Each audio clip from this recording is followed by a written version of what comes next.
Good morning and welcome back to another episode of Around the Indoor Football World, where, as always, we discuss all the major indoor football news in leagues like the IFL, the NAL, the TAL, the AAL, and the AF1. And there's a lot to talk about this week. We also have a couple of very special guests who will be joining us throughout the show, including the interim head coach of the Northern Arizona Wranglers, Larry Hendrix.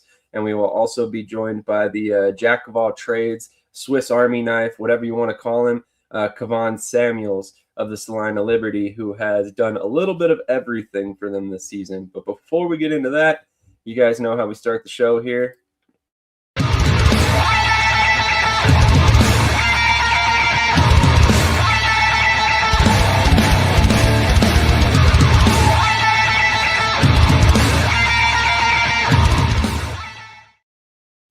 All right, and real quick, let's go around the horn and see how everybody's doing this morning. So, Krish, how are you on this bright and early Saturday morning?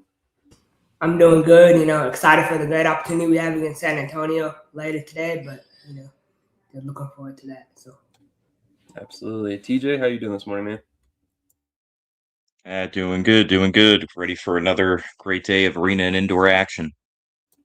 Yes, sir. Cody, how are you doing this morning, man? I'm doing all right. I can't complain.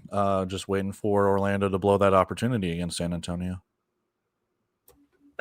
Well, I feel a little bit more confident in their ability to beat San Antonio than some of the teams they played recently. No offense, Krish. I did pick against them against Green Bay. That was kind of a tough choice to pick against, right? But we'll get into that a little bit later. But we got a ton to discuss today, and we're going to start off with the big news that came out last night. If you were paying attention to the Columbus Lions, the stories that they put out last night, there was a little bit of a slip, and maybe it was intentional, maybe it wasn't, who knows? But ultimately what was announced, let me pull up the eventual post that came out afterward. But basically what they ultimately ended up slipping or announcing, however it went out, is that the North Texas Steam, previously called the Frisco Steam, will be joining the league for 2027. So as we all know, they previously added the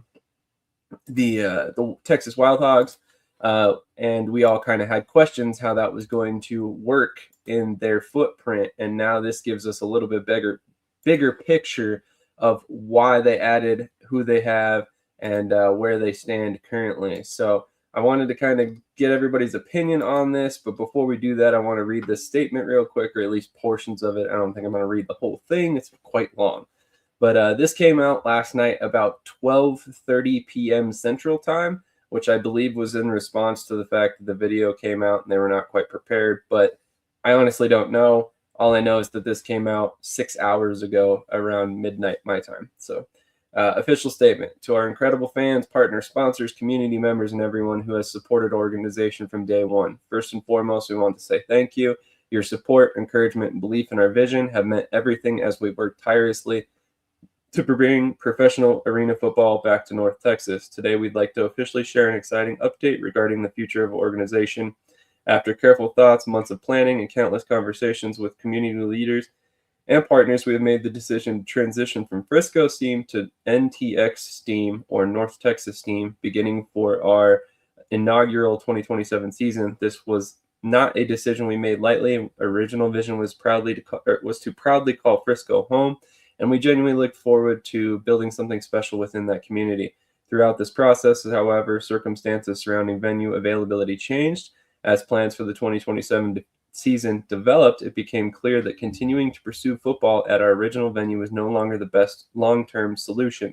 From a business and financial perspective, the venue elected to move in a different direction regarding football operations, and we respect that decision.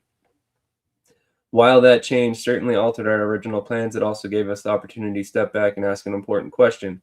How can we build something even bigger, not just for one city, but for all of North Texas? That question ultimately led to one of the most exciting decisions in the organization's history. The name North Texas Steam better represents our long-term vision. Our goal has never been to serve one city. Our goal is to unite communities in Texas. So I wanted to ask you guys, just face value, what are your thoughts on the addition of the North Texas team to the current footprint of the AL? And just for fun, let's start with Cody first. Well, they already had their announcement in a sense of where they weren't going about a month or two ago when the NAL had to make a statement. So the NAL wasn't going to pick this team up, and they weren't going to the NAL. So it kind of left you kind of scratching your head going like, well, who is this team? Excuse me. Where are they going to go? What's going on here? And then when that kind of, drops, then you're sitting there going, okay, well, it looks like they are headed to the AAL. So I don't mind it. It does help out the Texas Wild Hogs. It does add another team to the South to go along with, Mississippi and everyone along, Montgomery and all of that. So it does help out that Southern footprint. But for me, I'm not necessarily sure, man. It's just another wait and see team, just like Montgomery, just like was the Ohio Legends who just got announced last week. So I'm in wait and see when it comes to this, because until they take a snap, until they take the field, and I'm not trying to spell doom and gloom already, please don't get that twisted, but until I see anything, I just have to wait with bated breath. If they're doing it right and they're doing it by the books, fantastic. If they're not, I mean, it's just another failed Dallas experiment that we've talked about ad nauseum multiple times already. Fair point. Let's go to TJ next on this one. What are your thoughts, sir? Yeah, I mean, it makes sense. It helps with the geography of the league. It adds another Texas team to the mix. But yeah, kind of like what Cody said, it's just that's an area that's just had so many issues in so many different leagues over so many different years, decades, whatever. I want to see how they do in the AL, see the attendance, see the interest before I make any true judgment on it. But I do like it initially just because it adds another team down there. It puts the league up to 8. And if all 4 new teams are as strong as we're being told they are, then it's going to be great for the AL next year.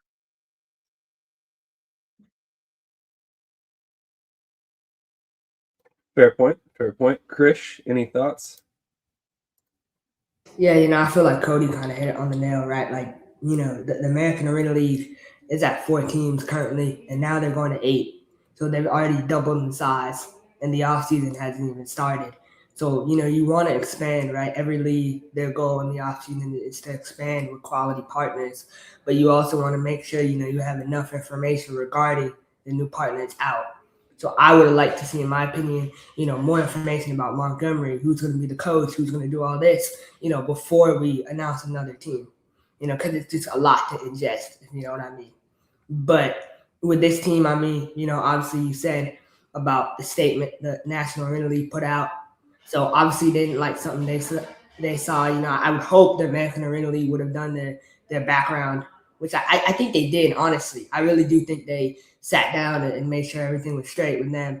But I'm not really sold on this team. This is the one team out of all the teams they added, I think it's the weakest team, in my opinion. So I don't think it has quality ownership, from what I understand, like quality ownership that can compete right away in the league. I think this will be filled with more local semi-pro guys, and it'll be another Mississippi. So, If I can interject too, the thing about it, we've already got a red flag where they couldn't even get their first choice of arena.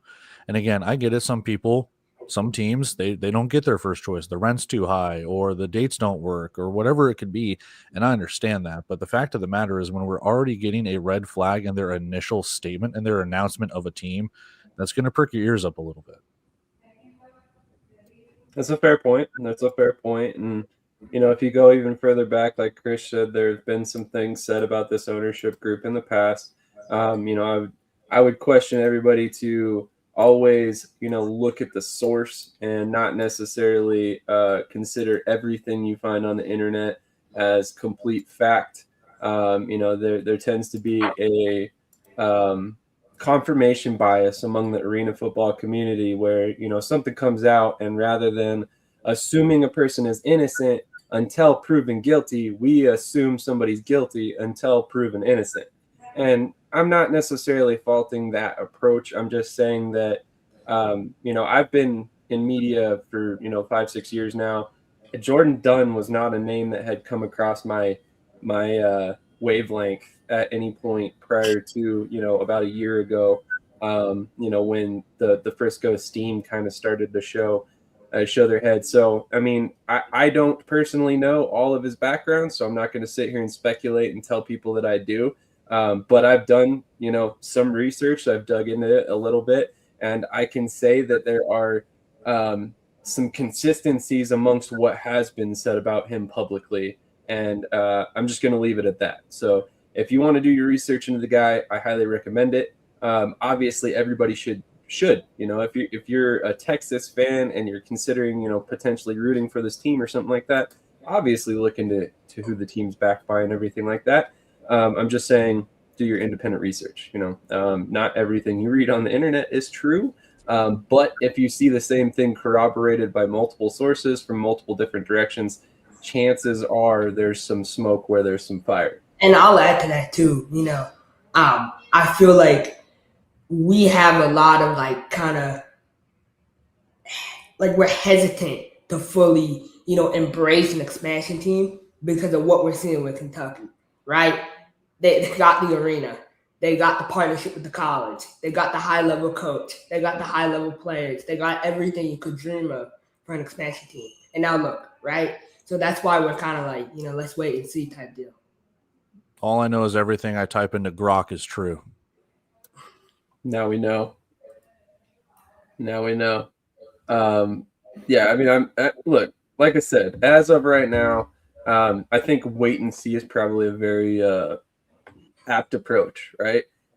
Especially in the state of Texas currently. There's been a lot of chaotic things going on with the teams that have come out. We've talked about it at length here, so I'm not going to go rehash all of that information we've already discussed in the past.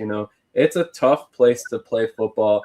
There are plenty of fans, but at the same time, they're very spread out. Texas is a very big place, so there is some of that going on, as well as, a ton of different things taking people's attention down there as well. So, with this announcement, am I immediately thinking they're going to be successful? No, every team needs to do the footwork to get there. So I think there's a lot of questions left to be answered.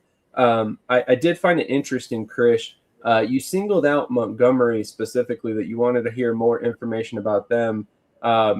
What exactly have you heard out of Texas Wild Hogs that you feel a little bit better about what they've announced so far?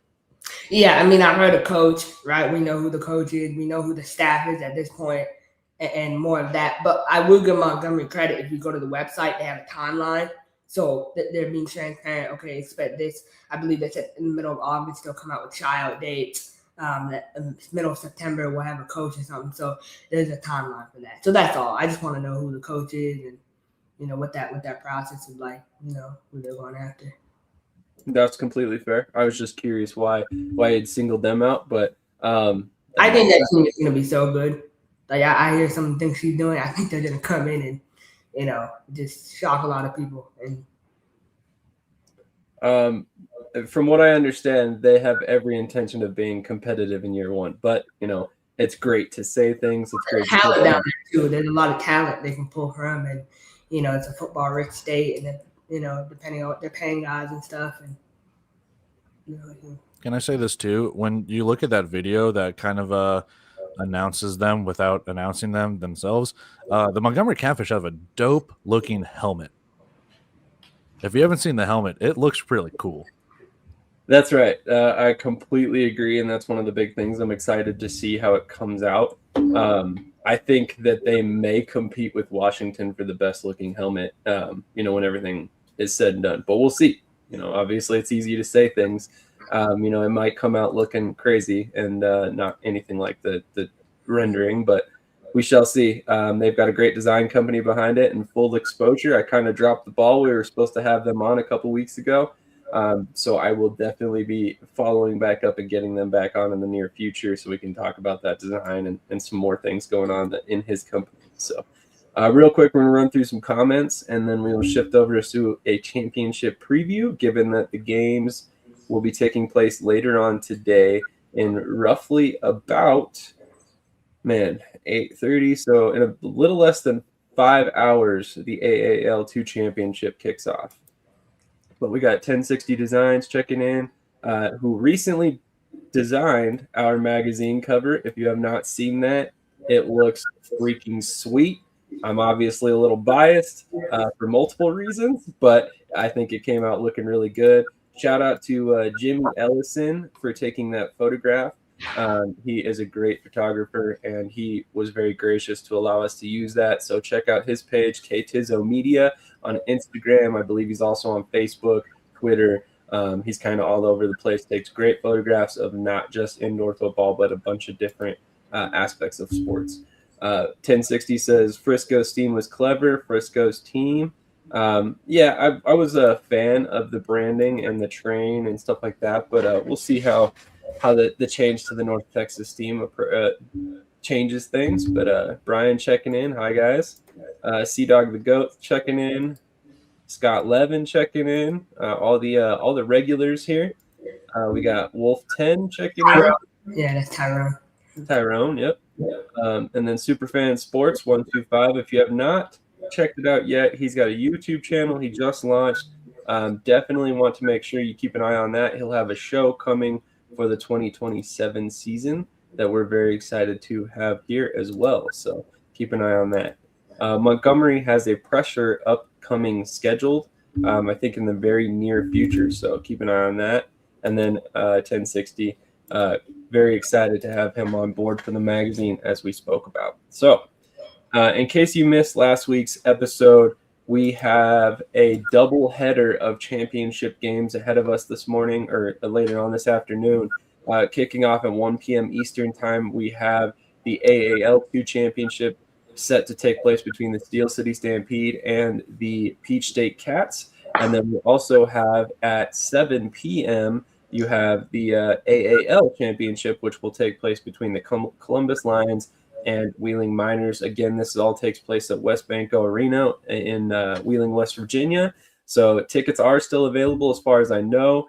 As we spoke about last week, Columbus has like 3 buses worth of people coming up for the games. And if you purchase a ticket for either championship game, you get entry into both. So a lot of reasons why you might want to buy a ticket if you're in the Wheeling, West Virginia area anytime soon. So I know we kind of did a little bit of a championship preview last week. We're not going to dive terribly deep into this because, again, we've talked about it already. But just wanted to get your guys' last feelings before the games tonight. Who do you have in the AAL2 championship and the AAL championship? Feel free to give any reasoning you may have.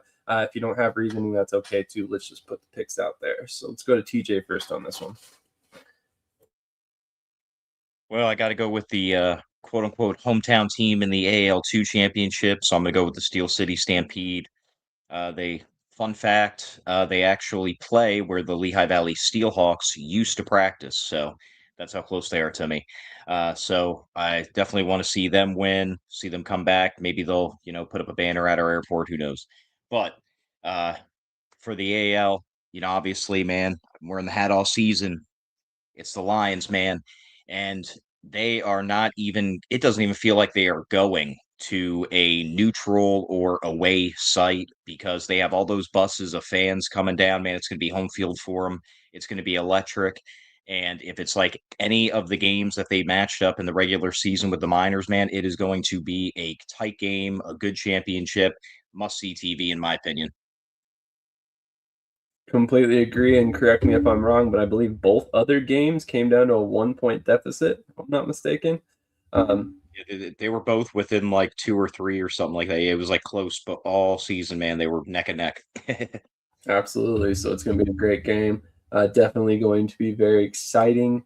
So very excited to see that game. Cody, correct me if I'm wrong. I think you also picked Columbus last week.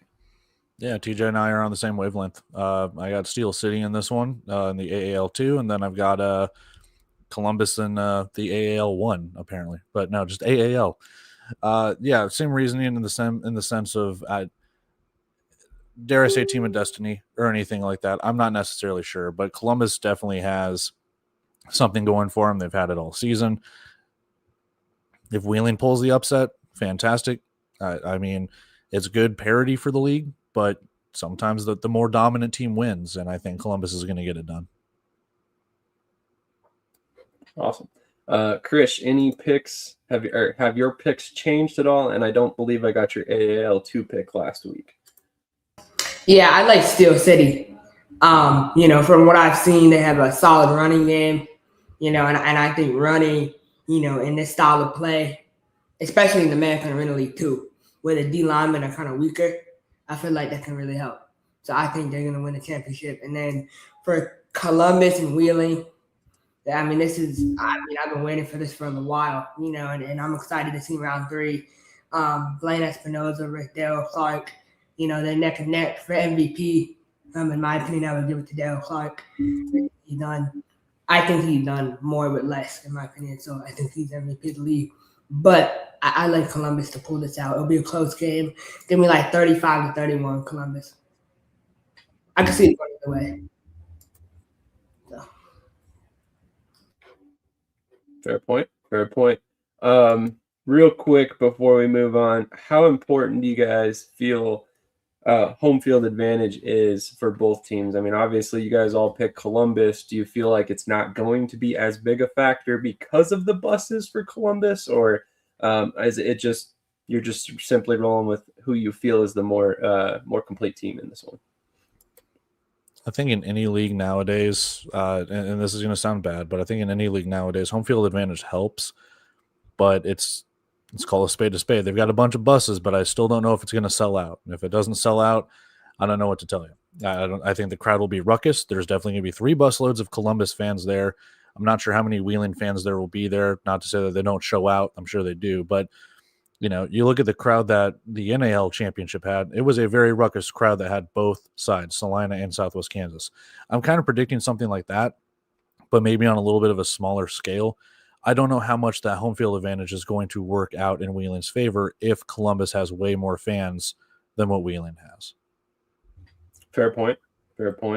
I'm hoping, given the circumstances, with the doubleheader, the reason for fans from potentially up to 4 different teams wanting to be at these games, hopefully that kind of factors into a potential or close to a sellout. However, we will see. Obviously time will tell on that. Any final thoughts on the AAL before we move on? I want to highlight something, for in terms of the home field advantage. I was speaking about this the other day about Bay Area, how many actual fans they had of the product. There's people like in Wheeling, for example, right? There's people that will go to the game today that have probably never been and will go because they get to go in, or they had tickets to the 2 other games that were canceled, so they're redeeming it for the championship game. They don't really understand the game, right? They'll cheer for a touchdown, but they might not make noise when Columbus is on offense, right? Those 3 buses of fans for Columbus, everybody on that bus is not going there just to watch the game. It's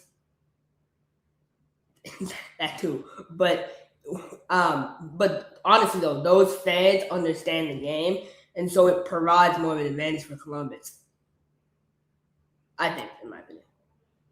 It's a fair point. You're probably not hopping on a bus and driving all the way to Wheeling, West Virginia, unless morning to, No, I think that makes perfect sense.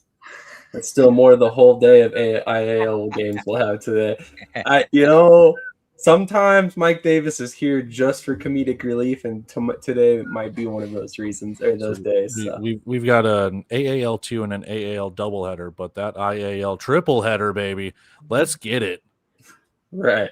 Games no one will see. Shock! I can't believe it, man. The championships are streamed, right? Yeah, there's so many guys playing. Sean Oakham, Adam Smith, Rakeem Cato. I mean, it's like the over 30. It's what 35U? What do they call it? 37U. Yeah. I will say. Hold on. I was going to say, if a tree falls in the forest and no one's around to hear it, doesn't make a sound. If an arena game's played in an empty arena and no one's around to watch it, is it played? Yes, because you got the stream. Oh, not fair enough. Video. You got me there. Sorry. TJ, what were you saying, man?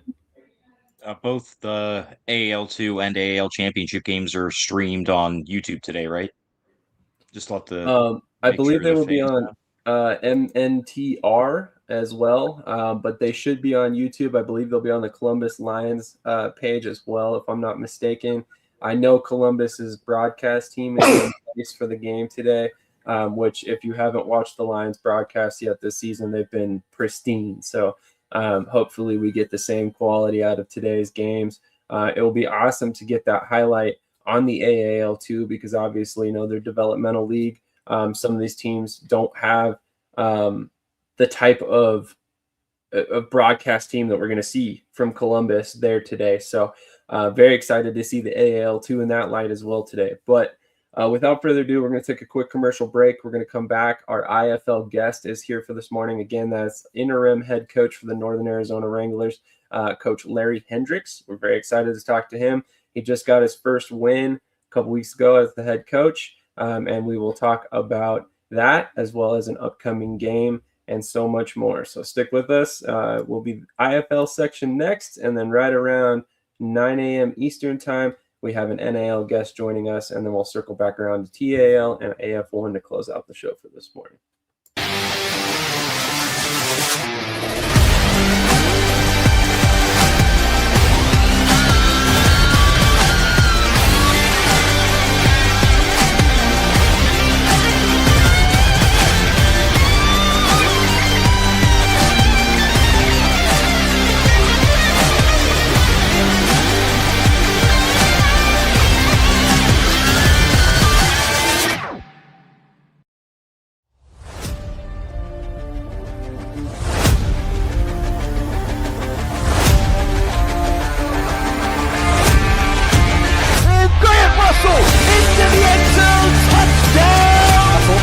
Step up in the pocket, has to move in front of him, gets one. Three-step drop, here comes the pressure, passes complete to Flowers, back to pass, pressure coming, has somebody in the end zone, touchdown!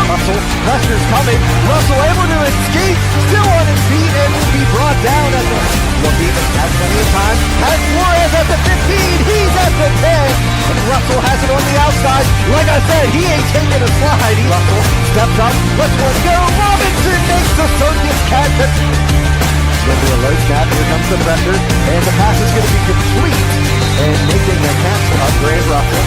Russell, back to pass, looking, he has Robinson makes the catch, and will be brought down on the play by Isaiah Hall. The mountains you climb, maybe stairs. The records you set, maybe personal. The fans you inspire, maybe family. No lights, no camera, just action. You don't have to be a pro. You just need HoneyStinger. How many times a week? Like three, four times maybe. I gotta pump those numbers up. Those are rookie numbers in this racket. All right. As mentioned, we are joined by a very special guest, Coach Larry Hendrix of the Northern Arizona Wranglers. Coach, how are you doing this morning?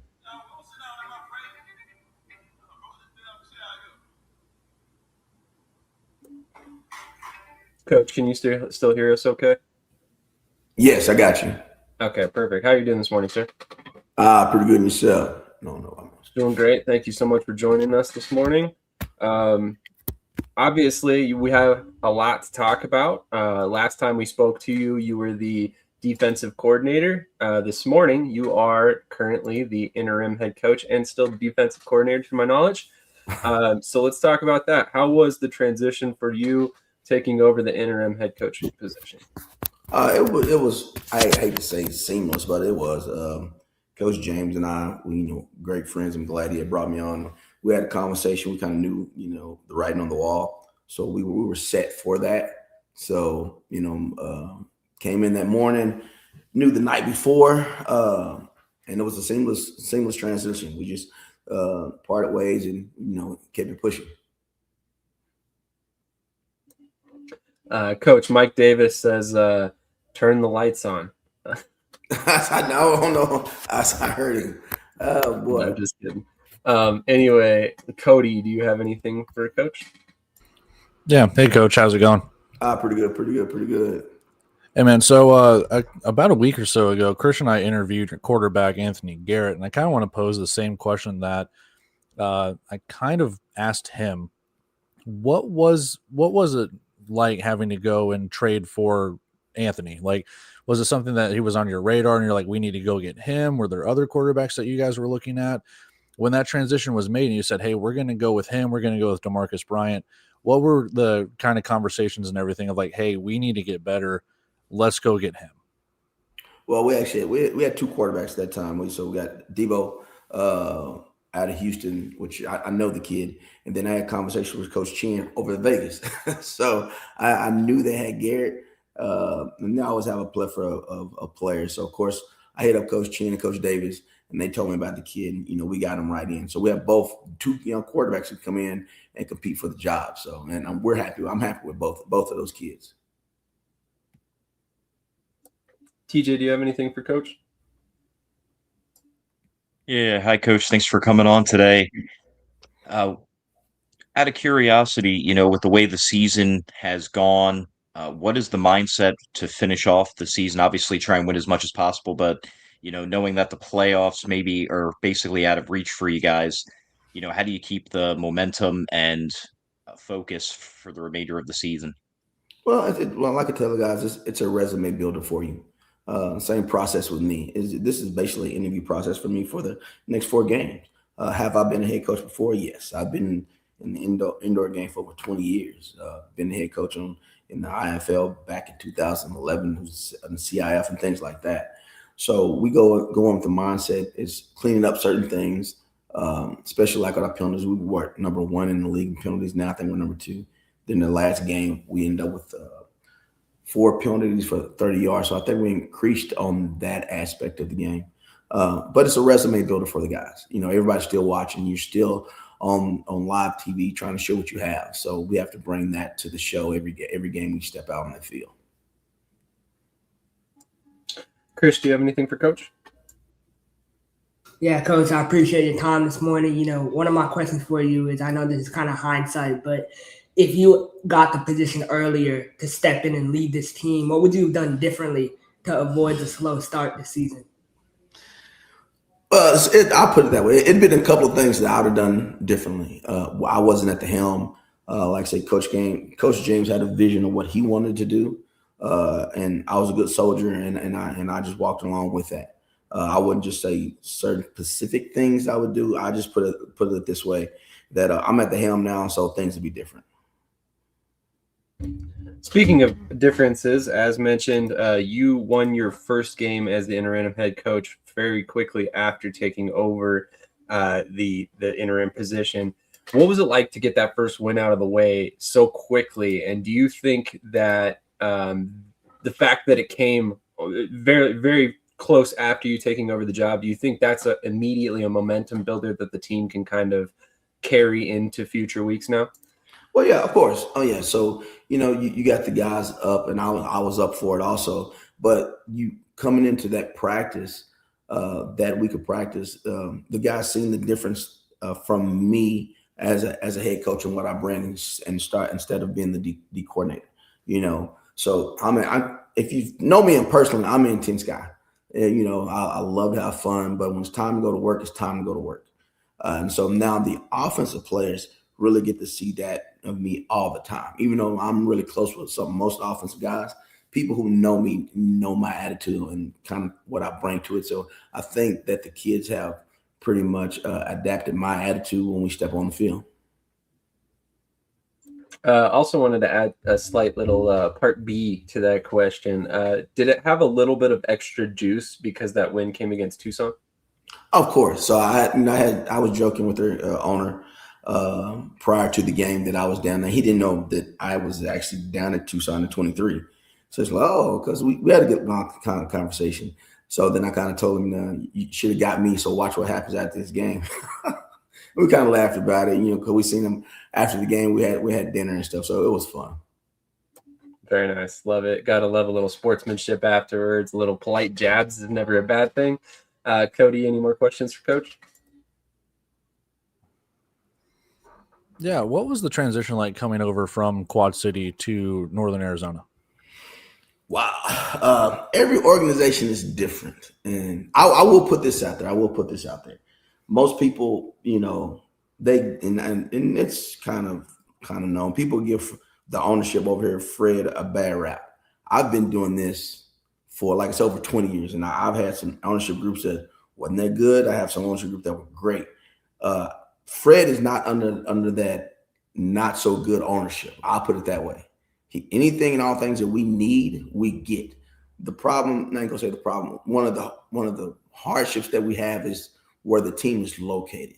So most of our guys, when we bring them in, they have to fly into Phoenix, and you got another hour and a half drive to get where we are. So it's a little difficult when I just need to bring a guy in, he can't. If I was in Dallas, no problem. If you're in Phoenix, a little more, no problem. So we get a bad rap for that. So two different organizations itself. For Quad Cities, it's over 300,000 people up there. So it's a little easier to bring people in and out than it is where I'm at. So you really have to be strategic when you want to bring somebody there. So that's just a big difference. It's just the location of it, basically. TJ, do you have anything else? Yeah, Coach. Obviously you're on the inside of it, so I have to ask. With really the last 2 seasons or so, but especially with this season, with everything going on with the IFL, what has it been like on the inside watching the sudden surge and glow up of the IFL? Oh man, it's been great. I'll keep reiterating. I've been in this business for over 20 years, and I've seen the good, bad, and the ugly.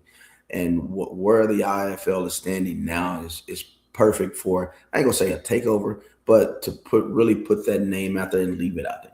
So product is great on the field. You do have some bumps every now and then, but no big major hiccups, and that's the best thing, especially when it goes from them vetting ownership groups to come in. And they're huge about that. And I think Todd's doing a great job of not, making us so big so fast. People think we have momentum. Why not go and say, okay, let's go put 20 teams out there? And it's so funny. Coach Davis and I was talking the other day, and some of the things we have to work on is the quality of coaches that we bring in. We have to have a pipeline where we do bring some expansion teams and more teams in. You got quality coaches to help these kids, move up there. So, Chris, do you have any more questions for Coach? Yeah, Coach, my final question for today is kind of what unit, like positionally wise, like what position group you feel like has progressed the most as the season has gone on? Well, I would, after the first game, and Chris, you're a stat guy, so you can go look. We won the game, but our offense production was not good at all in that game. So on the special teams aspect and defense aspect, we played a damn good game. Offense, we're still struggling in certain areas to be competitive and be consistent in what we're doing. So we're still trying to make sure on that side of the ball, we don't have all the turnovers. We're not causing so many, having so many penalties and whatnot. So that's my biggest focus right now. Coach, I really appreciate your time. My final question for you is quite simple. I mean, obviously, you got a pretty important game coming up here tonight. Talk to me a little bit, it's actually tomorrow, correct? Yeah, it's tomorrow. Sorry about that. I totally forgot about that.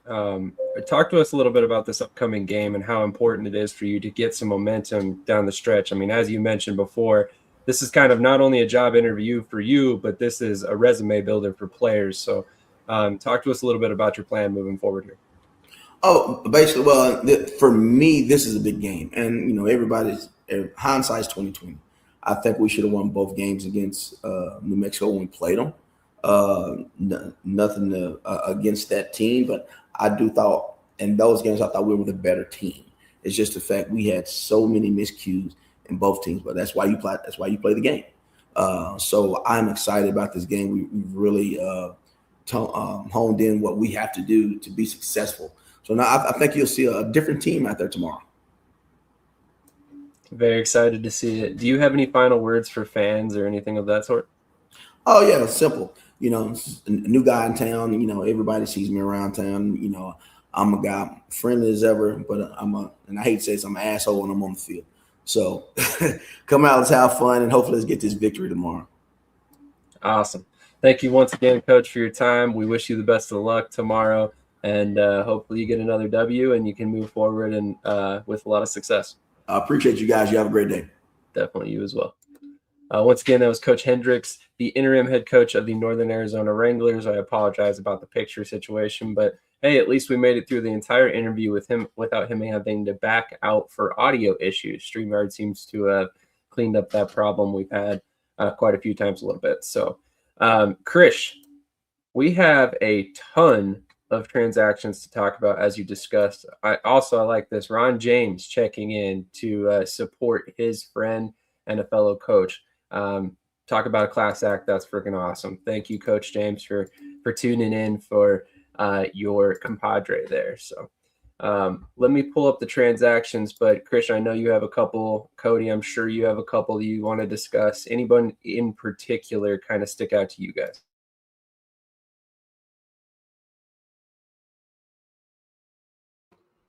I'm waiting for Krish to go on a rant. Oh man, and now you go first because I got so much to say. I mean, it's not. I don't know if it's gonna make a difference, but season injured reserve for both New Mexico quarterbacks. So you have to bring in 2 more quarterbacks. You have Aaron Aiken being signed by Iowa. So a bunch of quarterback roulette being played by some teams already. We've got quite a few injuries. Orlando looks like they're an entire MASH unit.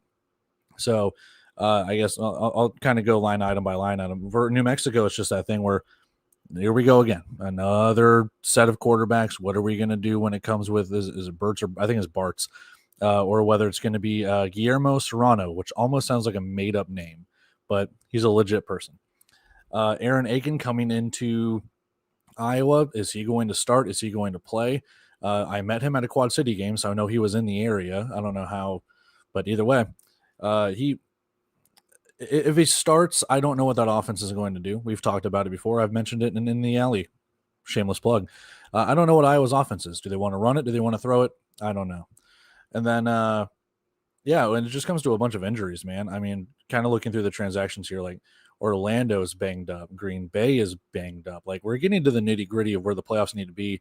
We got quite a few guys on some season injured reserve, and you got to get healthy. It's a war of attrition when it comes to this. We'll see what happens when it comes down to it. Krish, any particular moves stick out to you? Yeah, the big one for me is Matt Elam, one of our former DBs. He was put on season-ending IR by San Antonio and then released. A lot of people thought his career was over because he was going into coaching, and then he decided to, he decided to come back and sign with Tulsa. He might not be able to play like at that high level anymore, but his leadership skill, man, he'll elevate that at DB room from a mental aspect, and so that's a great move. He's like a coach on the field. Another move that stands out to me is, Vegas and what they're doing with their linebacker room. They released Ahmad Walker, number 34. He was kind of fat, so I think Coach D kind of missed on that signing. But he went out. He got a young linebacker from Jackson State that I'm really excited to watch today. And I'm just telling the truth, man. I'm not going to lie. And then with New Mexico, man, and Iowa, my problem is, like, a lot of these coaches, man, they cannot recruit whatsoever. They just don't know how to. It's not in their DNA. So they just recycle trash. That's all they do. So this is what they're doing. So Iowa's going out and getting someone who got cut from Salina. Yes, he's a vet, but still, like, you waited this long to get a vet quarterback, and you're bringing him in, and you expect him to be that spark plug, and he won't. So, it's whatever. And I'm not calling Aaron Aiken trash, but he's just not an indoor quarterback. He's more of an arena style, and he's past his prime. He's washed up at this point, unfortunately. And then New Mexico, they signed, Blake Bartz, the only professional experience with the Iowa Power. He started 1 or 2 games with the Iowa Woo as well. So he's not ready for the IFL level. So it's just And those are kind of the big moves for me. Vegas also signed Jerome Buckner. Jerome Buckner was in Tucson last year. He was a receiver. He was like their best receiver. They should have brought him back this year, but they missed. So he's in Vegas now. So those are kind of my big moves. And then for us, like, I appreciate Cody saying that we're kind of banged up right now because we are, but that's no excuse. We have to go out and perform at a high level. And so we got Corian Ballard back from short-term IR. We signed a DB from FAMU, and so we're trying to stack up the cards for the playoff run. So that's all we do at this point. Fair point. One more topic before we move on from the IFL is, of course, the historic season that Justin Rankin is on pace for so far in the CFL. He is currently on pace to be the first running back in CFL history to have 1,000 rushing yards and 1,000 receiving yards. It's very early in the season. A lot can change. However, I said it on Twitter. I'll say it again. I will tell everybody who will listen. There is a ton of talent in these indoor football leagues, whether it's the IFL, the NAL, the AF1, the TAL. All of these leagues have talent. Scouting at the next level needs to be a little bit better. They need to actually take a look at some of these guys that may not have NFL, UFL, CFL on their resume, much like the next gentleman that's going to be coming on, who wholeheartedly deserves a look at the next level. So hopefully that, grows with the success of Justin Rankin up there in the CFL. I'm sure he's not, hurting the situation. If anything, I think people are going to continue to learn to grow and respect these leagues a lot more. And honestly, and I don't mean to, downplay on anyone, but, that was Coach Davis.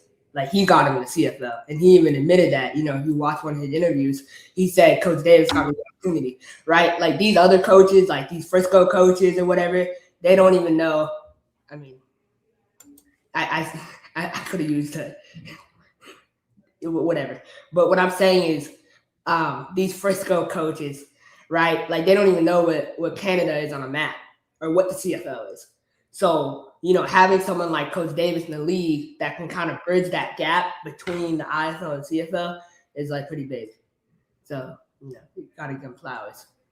I agree. And I think that the more you can get coaches that have that pedigree, in the CFL, UFL, et cetera, to build those connections.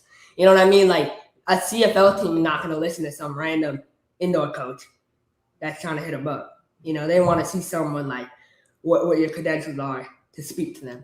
That's how that league works. I'm just glad we're 45 minutes in and we finally got Krish back to normal.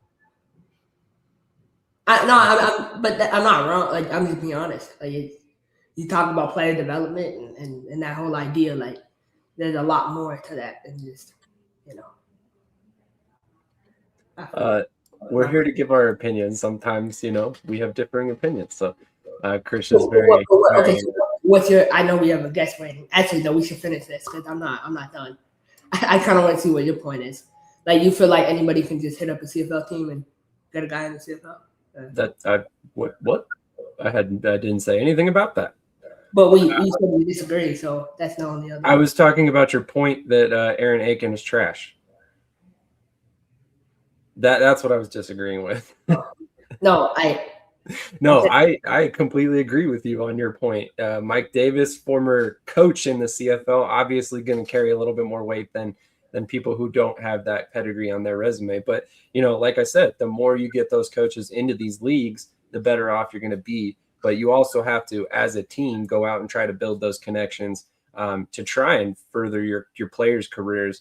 And that's, part of the game, right? If you are in indoor football and you're not doing that side of things, you're not servicing your players in the right manner. You're not properly creating opportunities for them. All right. So at the end of the day, I think you need to put forth that effort. But, is it going to have the same success for everybody? Absolutely not. Again, they don't have that on their resume. But we just had it's Coach Higgins, correct, in NAS that has that as well. So, I mean, maybe we're trending toward more of that happening, more CFO coaches coming in and eventually building more of those bridges, and that's kind of what we have to do each league and organization, has to find their way in, and it's a matter of who and how, So that point, I don't disagree with all. That, I think you hit the nail on the head. That's why Vegas consistently is able to elevate players, the connections, and then also the way they recruit.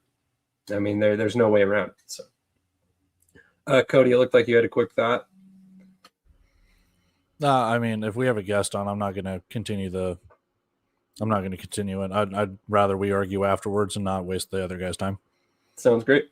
In that case, we'll go ahead and bring on Kavon Samuels and transition over to the NAL segment. So without further ado, Mr. Samuels, how are you doing this morning? Doing well. Can you guys see me okay? Yes, we can. Can you hear us okay? Yes, sir. Yes, sir. Awesome. So I love your title there. It says offensive athlete. And I think there's probably not a better description for your talents because correct me if I'm wrong, but you essentially lined up everywhere skill possession wise for Salina outside of maybe quarterback this season. Yes, sir. Yes, sir. Awesome. So, I mean, I know you were nearing 1,000 yards at some point, with yards from scrimmage, but you had an unbelievable season, whether it was as a receiver, as a runner, as a kick returner. And I always have a similar question for men like you. I mean, how do you go about training to play so many positions, step in so many different roles? I mean, I imagine at any given point, you have to know what the running back's doing on a play, what the wide receiver is doing on a play, because you could line up at either position at any moment. Of course. So I like to think that the mental side of it is actually tougher than the physical side. Training physically is just going in the backyard and really just training like a wide receiver. I feel like if you can do wide receiver work, it's easy to get the ball from the backfield and make somebody miss or whatever. But I think the mental aspect of it, of knowing, trying to get what the running back has to do, and then, okay, someone goes down and you got to replace them, and knowing what they have to do. It's always like paying attention in the huddle, paying attention in the film room, meeting with the coach after practice and things like that. It's just always staying locked in to be able to accomplish what I was able to accomplish this season. Absolutely. Cody, do you have anything for Kavon?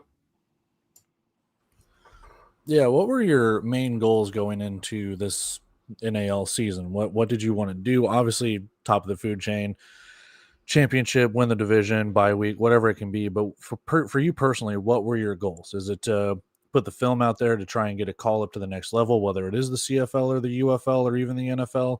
For Absolutely. you, what was your thought? I think going into any season, I think a lot of athletes like us, we kind of get too into trying to prove the next level that we can play there, and we kind of lose track and lose focus of who we really are as an individual. And I think that's the route that I took this year, was to just trying to go into a new team, new environment, kind of try to blend in as best as I could, and kind of take a step back of trying to be a superstar and kind of just letting it come to me. I think last year when I was in Louisiana, I was just trying to be a star, kind of being selfish. But this year, I took a step back. If you guys know Tracy Brooks, I was actually his backup for the majority of the season. And it was kind of just picking my spots on the team and then excelling when I was able to get on the field. And I think that was more so what I wanted to prove to myself, is I don't necessarily have to be a starter to put up numbers, but I can have a role that's kind of more Batman and Robin, and be able to be successful. I love that term there, Batman or Robin. That's probably the best possible way of putting how you guys kind of worked. Although I'm not really sure Robin's not like the apt.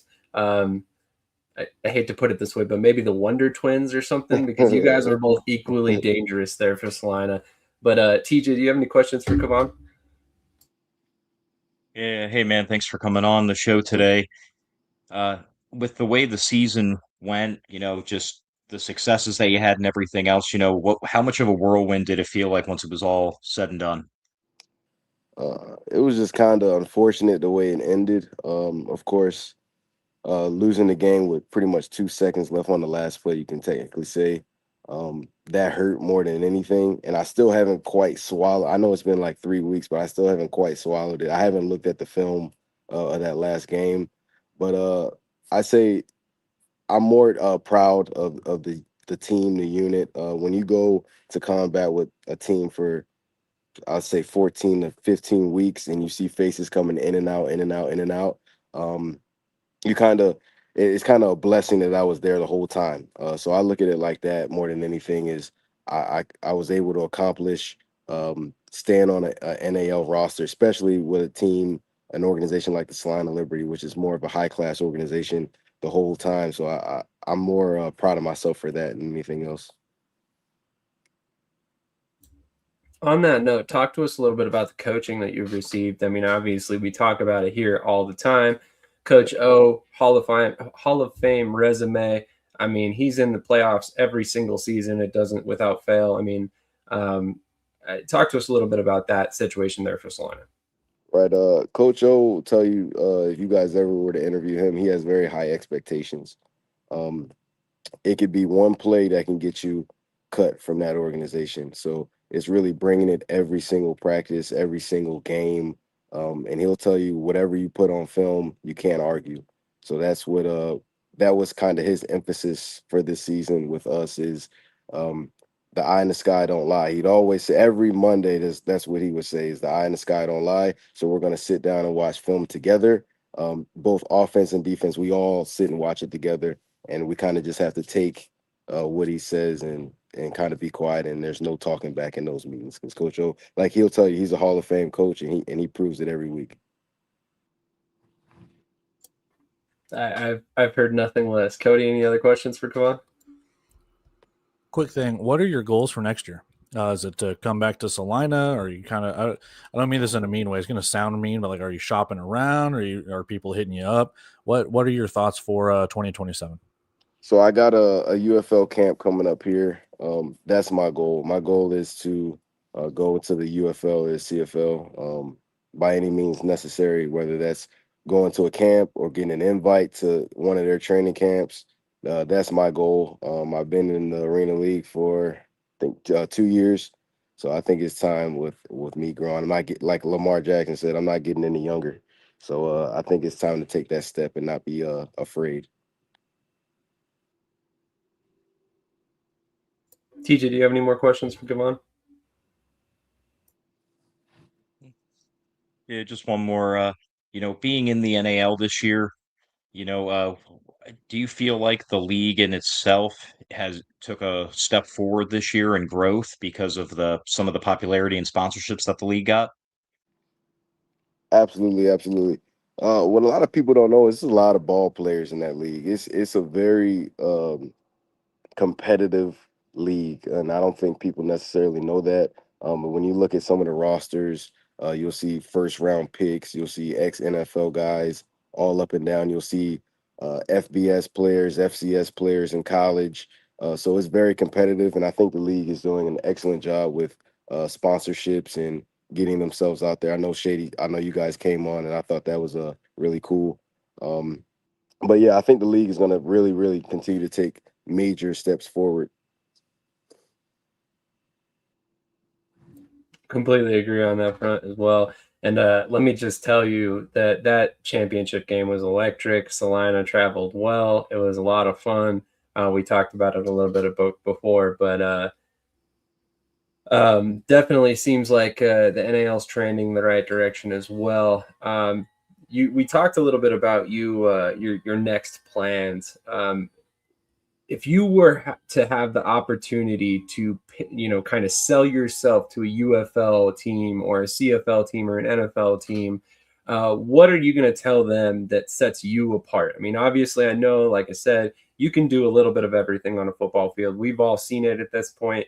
But what sets you apart from, the other men out there that can do that exact same thing? Just being the underdog, and then having the facts and stats behind it that everywhere I go, I'm a kill. That's just always what I got on my mind is kill. Prove the doubters wrong.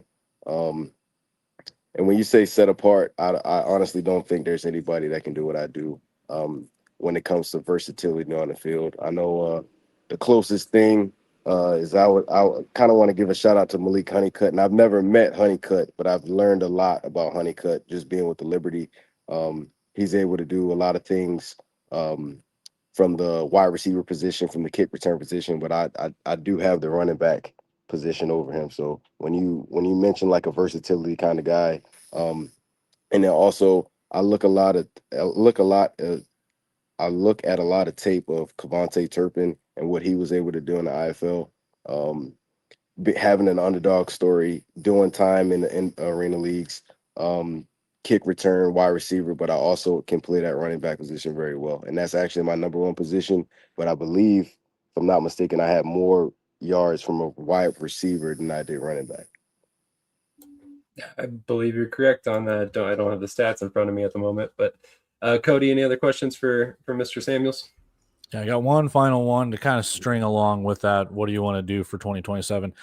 If that doesn't work out, and I'm not trying to put bad juju out there, but if that doesn't work out, is there a spot for Salina? Like, are you going to come back to Salina? And I know that's a little too early. I don't want to break any news, I guess, but are you willing to come back to the arena leagues if the UFL is like, hey, we love you, but we're just not there yet? They know where to find me. There you go. That's all I'm going to say about that. They know how to find me. Love it. Love it. TJ, any last questions? No, but hey, listen, best of luck in the UFL, and I'll be watching you regardless of where you play next year, man. Congrats on a great season for you. Thank you guys so much. It was a pleasure to be on the show. Absolutely. Before we let you get out of here, is there anything you want to say to family, anyone you want to shout out or anything of that sort? Of course, shout out to fam, mom and dad. I love you guys. Shout out my teammates from both organizations I was just a part of.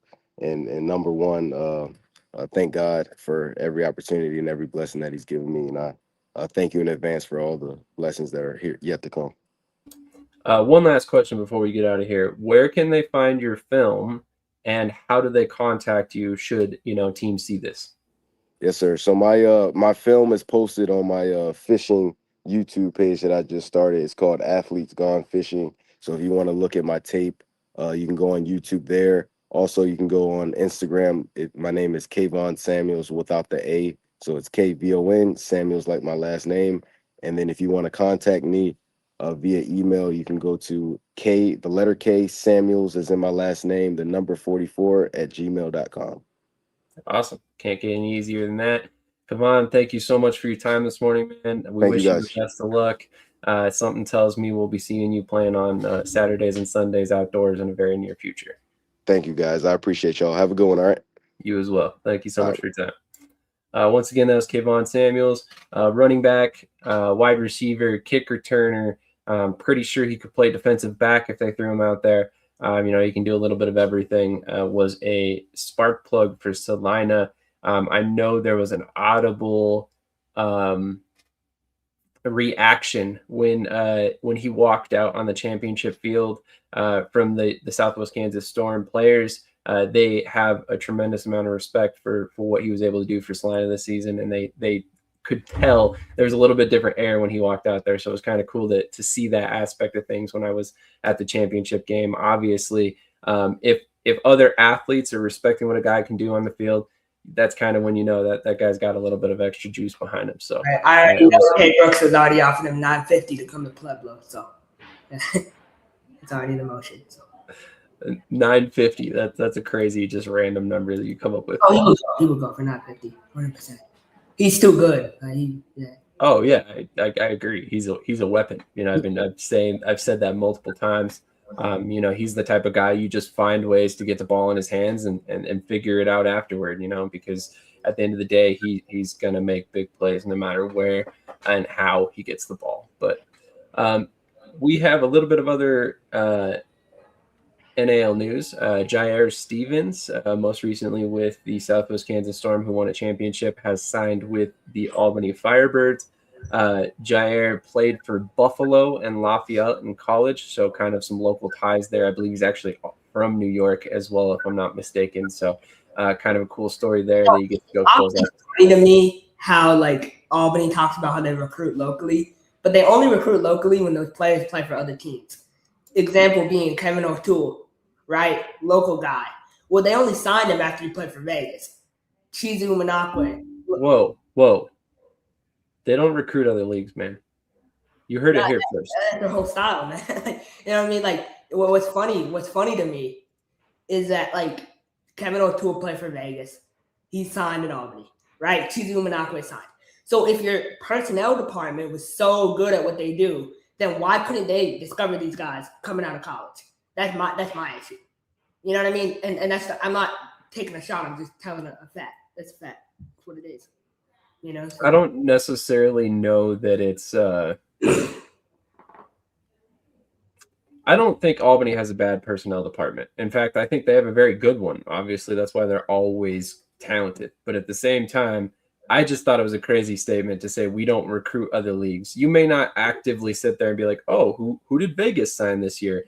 But at the same time, if a player sends you indoor football film, you're going to watch that, right? That it would be silly not to. And also, like, people don't understand, like, I love Coach Webb, but, like, all that stuff is documented. He said on one of the shows, I watched the IFL championship and I was scouting. He signed 3 players who played in the IFL championship. So obviously, like, you're scouting, you're trying to sign people, and it's fine if that's what you do. Just be upfront about it. No, don't try to hide it. Right, and to be quite frank, that's what you should be doing. If you're getting paid to be a coach, getting paid to be a scout, you should be looking at every player that you can. It doesn't matter what league they're in. No. So that, I think that was kind of a silly statement by them. But a couple comments that I've kind of let build up here. Mike Davis says anyone can call and hit up coaches and GMs. Definitely helps to have previous relationships and trust. Also helps when those connections know which team people are calling and representing. Be where your feet are. That's fairly good point there. Fred Elliott checking in. Mike Davis. No, that comment wasn't about you, Fred. This comment up here, I was just talking to someone in the chat. That was not about you. I just want to make sure that's clear. So. I'm glad you clarified that because I was kind of wondering. But Mike Davis says, please don't pay for a tryout in the NFL. No, such a scam. Oh my God. I don't know 5 guys that went to a UFL workout and got signed. I'm fairly positive that if we dug into it, there would be more than that. But yes, it's a very small ratio, but that's for a reason. There is some context there. Anybody can sign up for the UFL showcases. So let's be honest, a lot of these players that are signing up may not be qualified, and that is a factor in terms of the percentages. But side joke, I love when players refer to arena as doing time. It's like a prison term or something. Haha, obviously it's all love. I just think it's funny. Kavon Samuels was an absolute dog this season. I'm going to be at the Monsters game tonight. Hope y'all are watching. I'm sure we will definitely be catching parts of the game. Definitely not a fair comp to compare him to Honeycutt. Not at all. No. And I don't think that was what he was trying to say. I just think that was a player that he knew of, was aware of, and could use as a semi-comparison. So coach made it public, and Ware said he watches the playoffs to get good players. Again, as he should, right? Why wouldn't you if you're the team that gets to continue after the other team season has ended? So any other final thoughts on anything NAL related? I don't think there was anything that came out that I missed on the list. Yeah, I'm still waiting for Colorado to put out, Coach Negron as head coach. I mean, that's kind of overdue, man. When is that coming out? So is that official? Do we know that for sure? I mean, that is, stars align. So watch that down. But no, man. I mean, you look at expansion. What they're at 9 teams right now. So you think they can get to 10 and over? Or you think they'll stop at 9? I think 10's realistic. I honestly, it wouldn't shock me entirely if we saw them with 12. Now I don't know necessarily what teams those are, but Cody, how do you feel about that? I mean, it depends on, and we've spoken about this multiple times. It depends on ownership, depends on location, depends on how well you want to market your team. So if you think that there's going to be teams to the west, if you think there's going to be teams to the east, you got to make sure that ownership, whether it's one guy, whether it's a group, whether you got to make sure it's stable as all hell. We don't want a North Texas Bulls, Dallas Bulls situation. We don't want anything in any other league that we've already seen and discussed in previous episodes. So if there are going to be expansion franchises, you need to make sure that they are vetted properly and that they can contribute as a full-fledged member of the league and not just go half a damn season. So I don't know where, I don't know when, but right now you only have Dallas announced. As we have seen, and as I've raised concerns in group chats, if you're going to get expansion teams, you got to get them now. Like you have to start right now. You got to give a long leash, a long runway. We've already interviewed Athens for the Indoor Football League. We've already discussed Montgomery, Ohio was already a team, but we've already discussed expansion teams in the AAL. You need a long runway to sell tickets, to promote, to get it into people's minds that there is a team here. Come watch it. So if you want an expansion team, regardless if it's another team moving leagues or it's a brand new team created from scratch, you need to market it. Well, maybe not the teams in the other league, but brand new teams, you need to do it now. Completely agree. The longer the runway, the better the success. And honestly, I don't have the numbers on that. And maybe someday we'll kind of really break that down. But I would be willing to bet the longer lead up to a team announcing, the more success they have within reason, right? If we're talking about a Stockton situation where it's 4 years of lead up, that may be a different situation, or 3 years of lead up. Sorry, I misspoke. TJ, any thoughts on NAL expansion? What number do you have them landing at? I'm thinking 8. I'm looking at the overall sport across the leagues.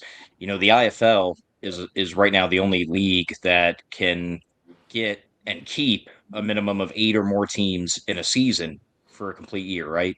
So I think 8 is the new magic number. You see all the leagues struggling with it, the NAL themselves, having a little bit of issue with it. I think 8 solid franchises that you can get to and know that they will be playing the following season, the year after that. I think that's what they need to focus on, not necessarily blowing up the league in numbers wise, but stability wise.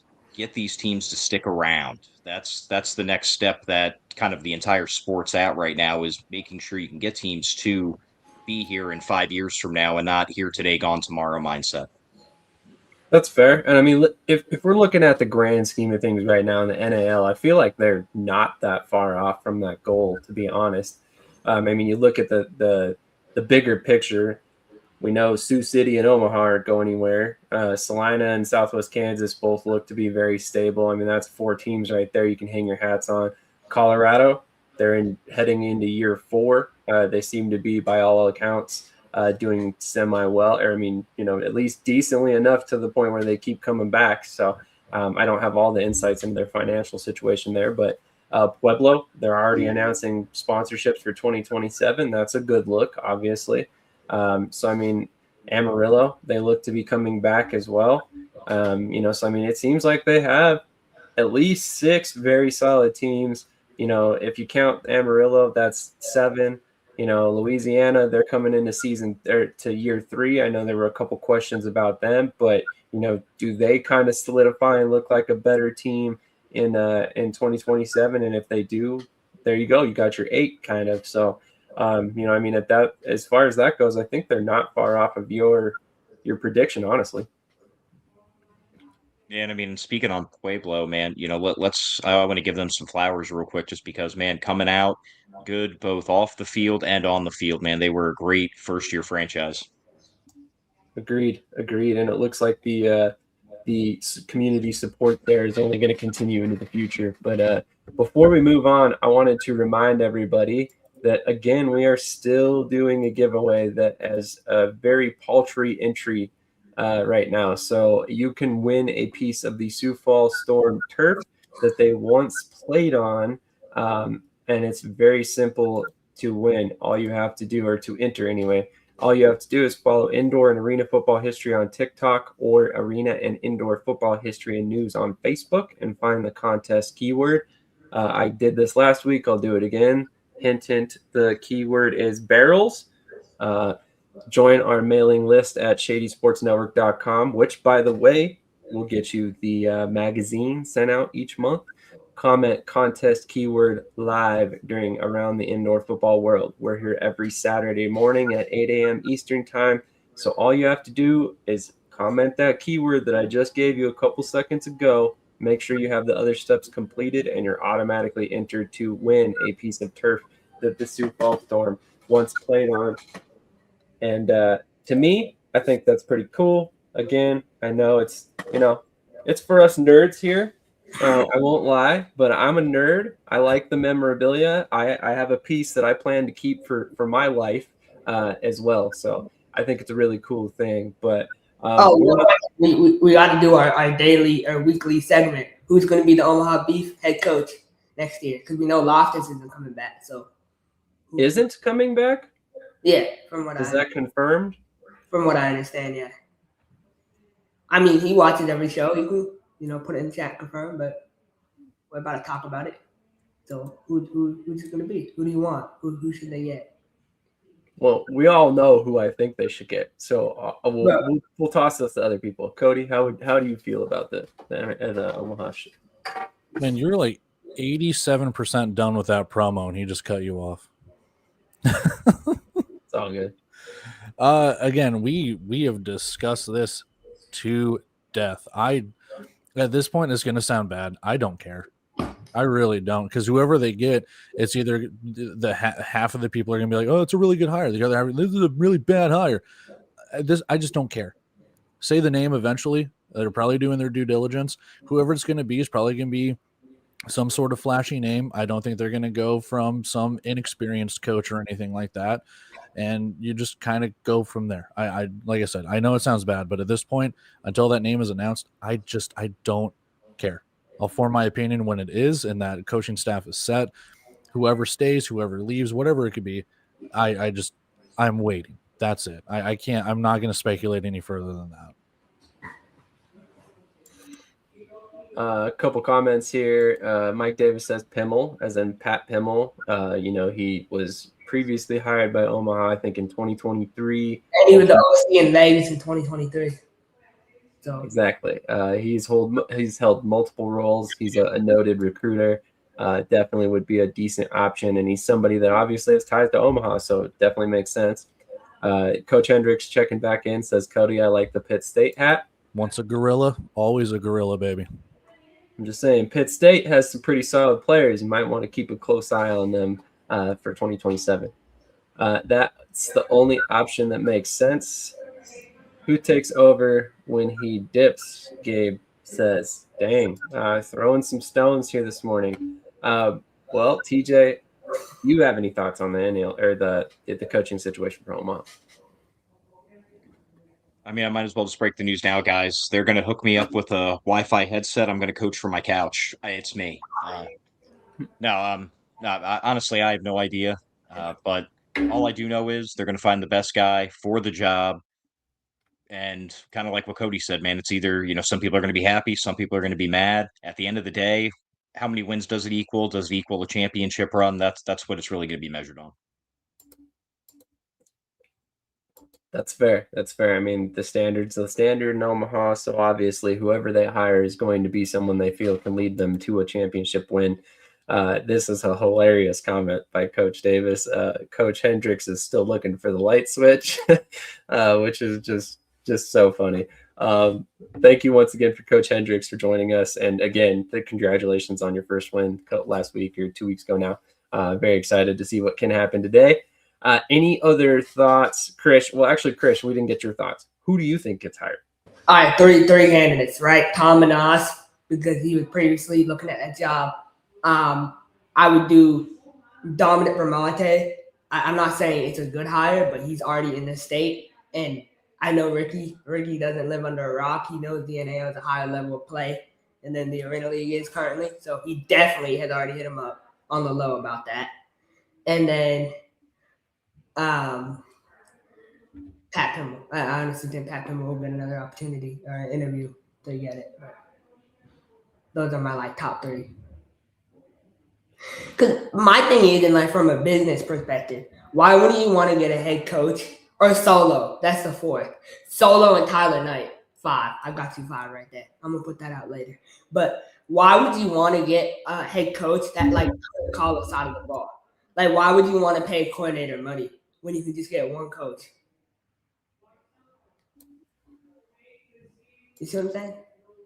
No, I think that's a fair point. I think you probably are looking for someone who can call one side of the ball. Here we go.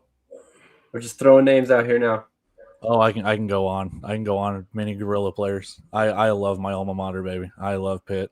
Hey, we got one on our team, man. You got Markel Roby, baby. Yes, hey, you know I know Keandre Hall's lighting it up down there in New Mexico. Oh yeah, he's a baller, but Roby is like, he's a baller. There's so many IFL teams that were begging him to come, and he showed us. So, it feels like honor.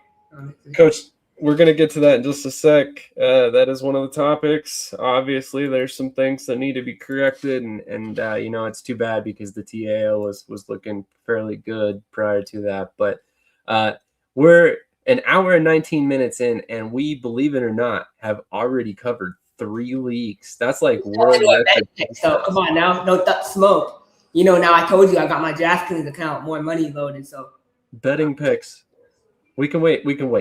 Okay, we'll circle back. All right, we're going to take a quick commercial break. We'll do all our picks at the end for Krish. I know that he lives for the picks segment because he is the most accurate picker in the industry. So I know, like I said, we're an hour and 20 minutes in. But wait, there's more. So make sure you stick with us. We got plenty left to come. And this feels like a pretty fitting commercial to play right now, given the fact that we just came out with the July edition. So if you have not checked that out, go check our pinned comment on Facebook. We have the July edition of the Shady Sports Indoor and Arena Football Magazine out, thanks to so many great people, primarily TJ. He has done a shit ton of work to make this happen. Cody has written a lot. He has done a lot of graphic design. Both these guys have done a tremendous amount to make this happen, as well as Shane Majoris, Matt Rizier, Adrian Figueroa. Am I missing anybody, TJ? I'm proud to say I am not sure because so many people have come on this project. It's just been so overwhelming. Oh, but I think you got it all. Did you mention Brian? Brian Mathern. I'm sorry, Brian. You 100% deserve all the bit of credit for what you've done as well. Brian, Shane, Matt, Matt, you, Cody, me. Yeah, I think we got everybody. Awesome. If we left anyone out, I apologize. Do better. I'm just kidding. No, that's completely my fault. That I should have everybody memorized by now. But half-ass on producer. That note, that's right. I have never claimed to be a full-ass producer. Sometimes you might get 75%. But on that note, here's the commercial break.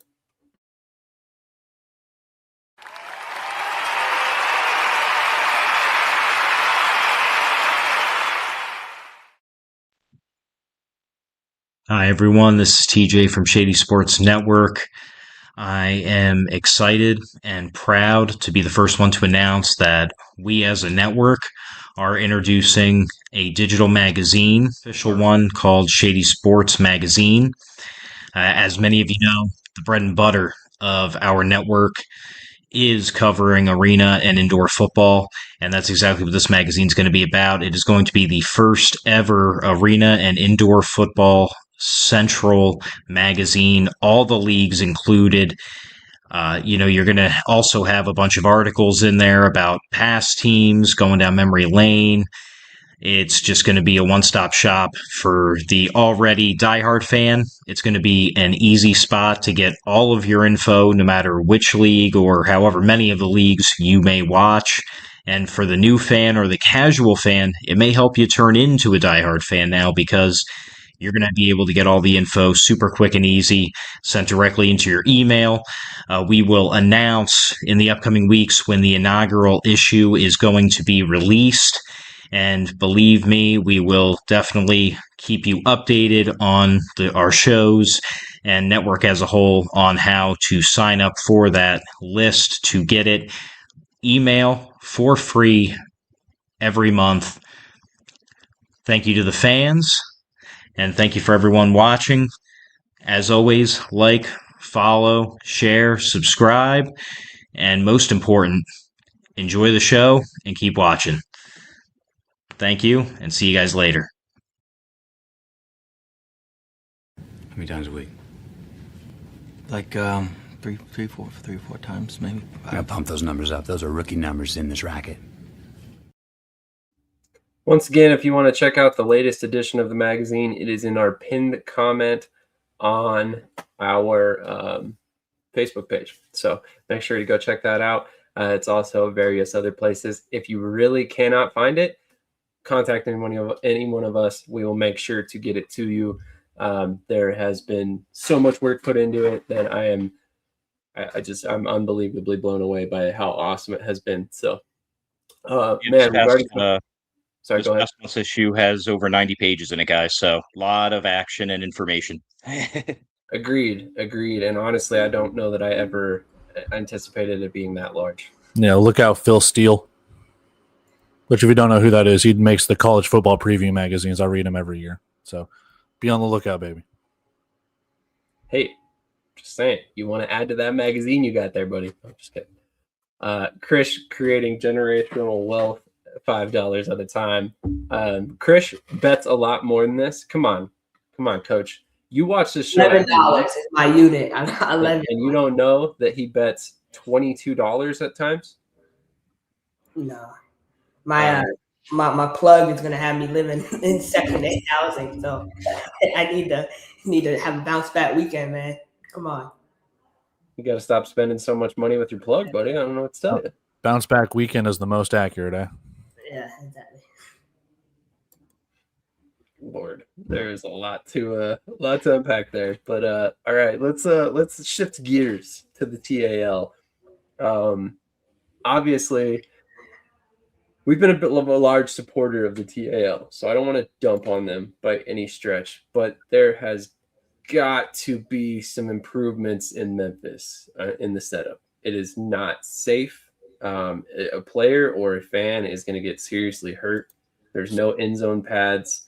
The dasher pads fall over quite frequently, and the fans are right at the back of the end zone, which I know is the norm in arena football, but at least with most of the arenas, you have those walls, those pads to slow down that player, which, by the way, that has a metal helmet on. I'm not sure if anybody's paid attention to that fact. So that's it just needs to be better, right? When were helmets made of metal?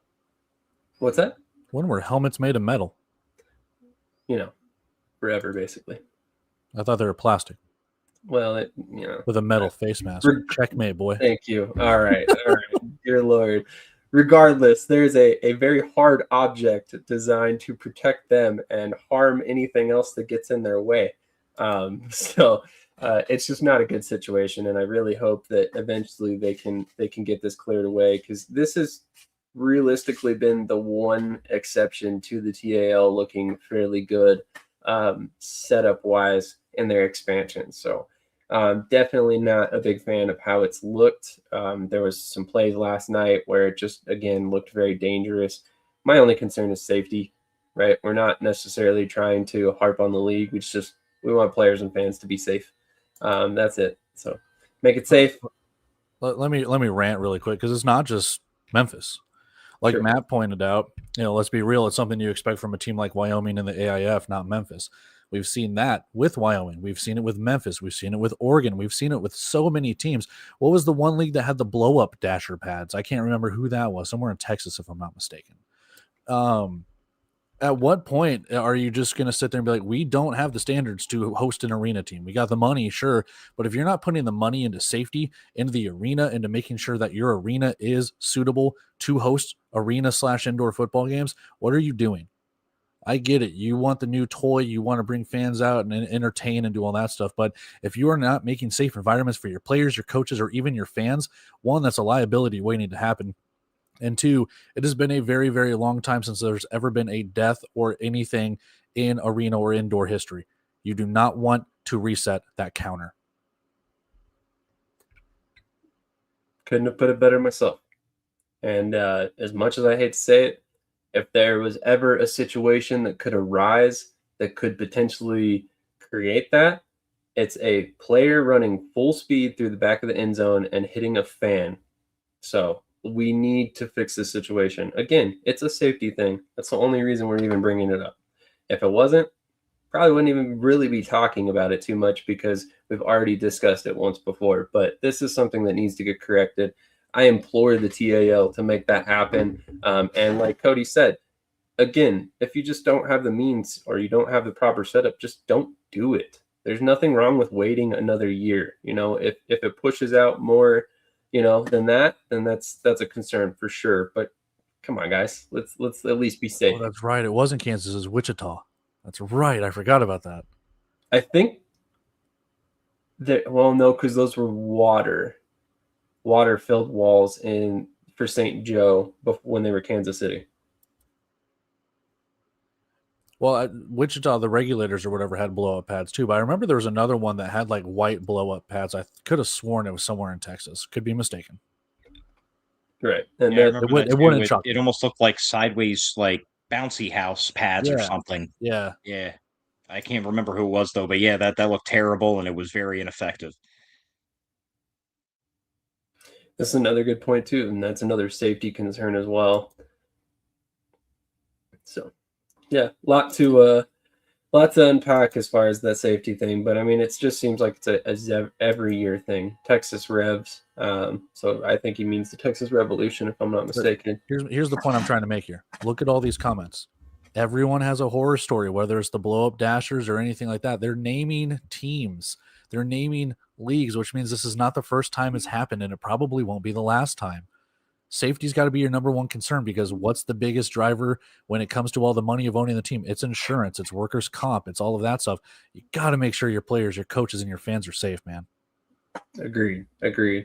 But, obviously there's other stuff to talk about in the TAL other than just this one situation, so we're not going to harp on that too much longer. Again, we implore the league to fix this situation. But Arkansas has clinched the South Division with their win over Memphis last night, which means they will be representing their division in the playoffs this upcoming season.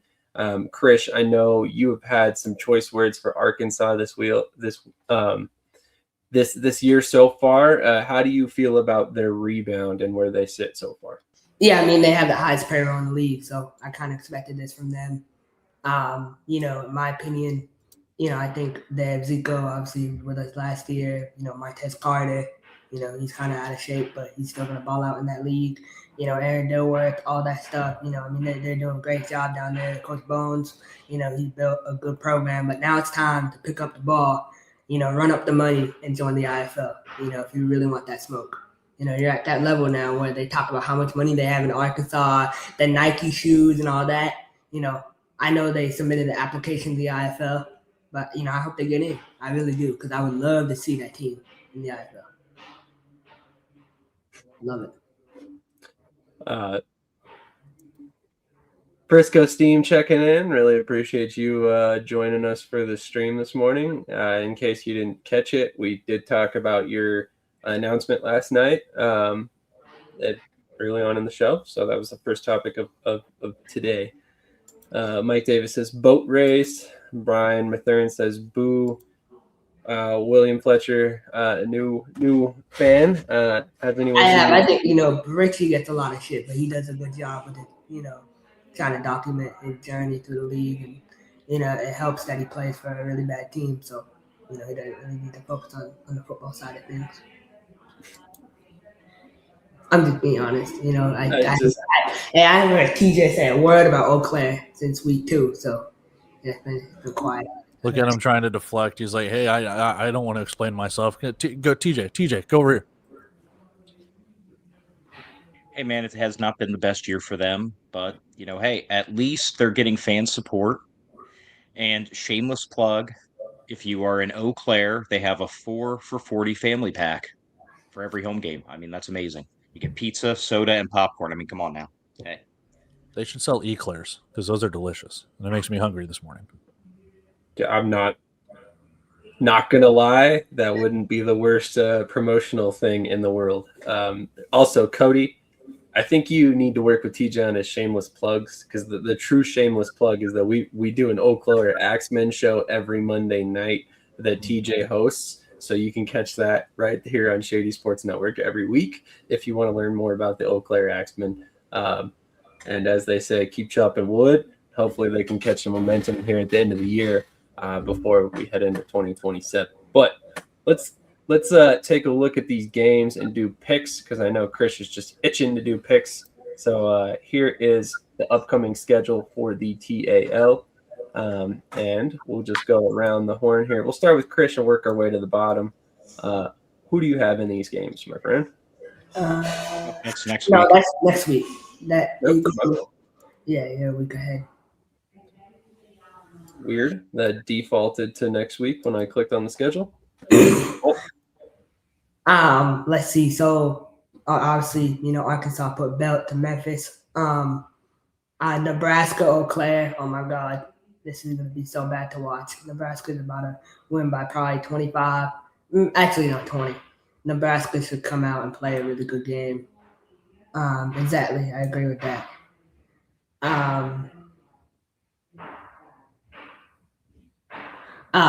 I don't even know what to say about that.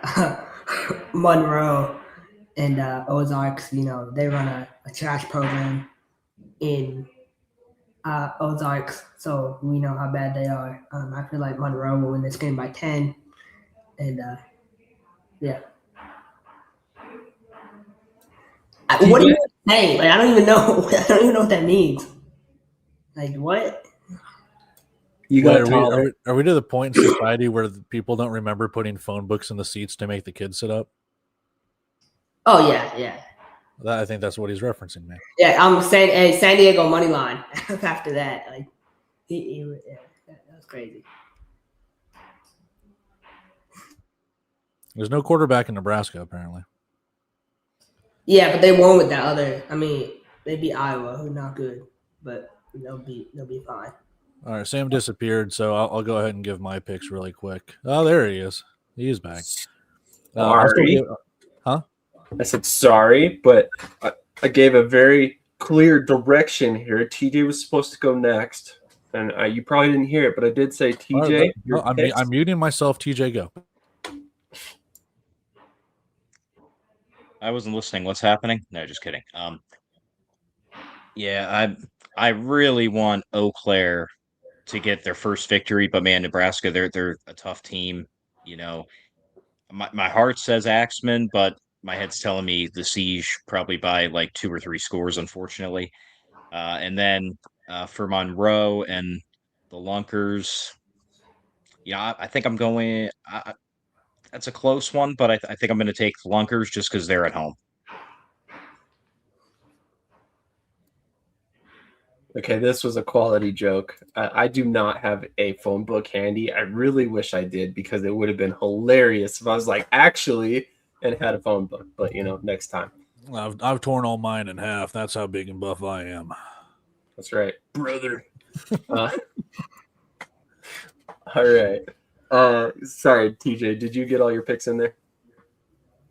Yep. Okay. Sorry, Cody. It is your turn, sir. Well, now I don't want to go. No, let's give me Arkansas. Actually, they played last night. Jesus Christ, I'm stupid. I was looking right at that game, going like, wait a minute, that looks familiar.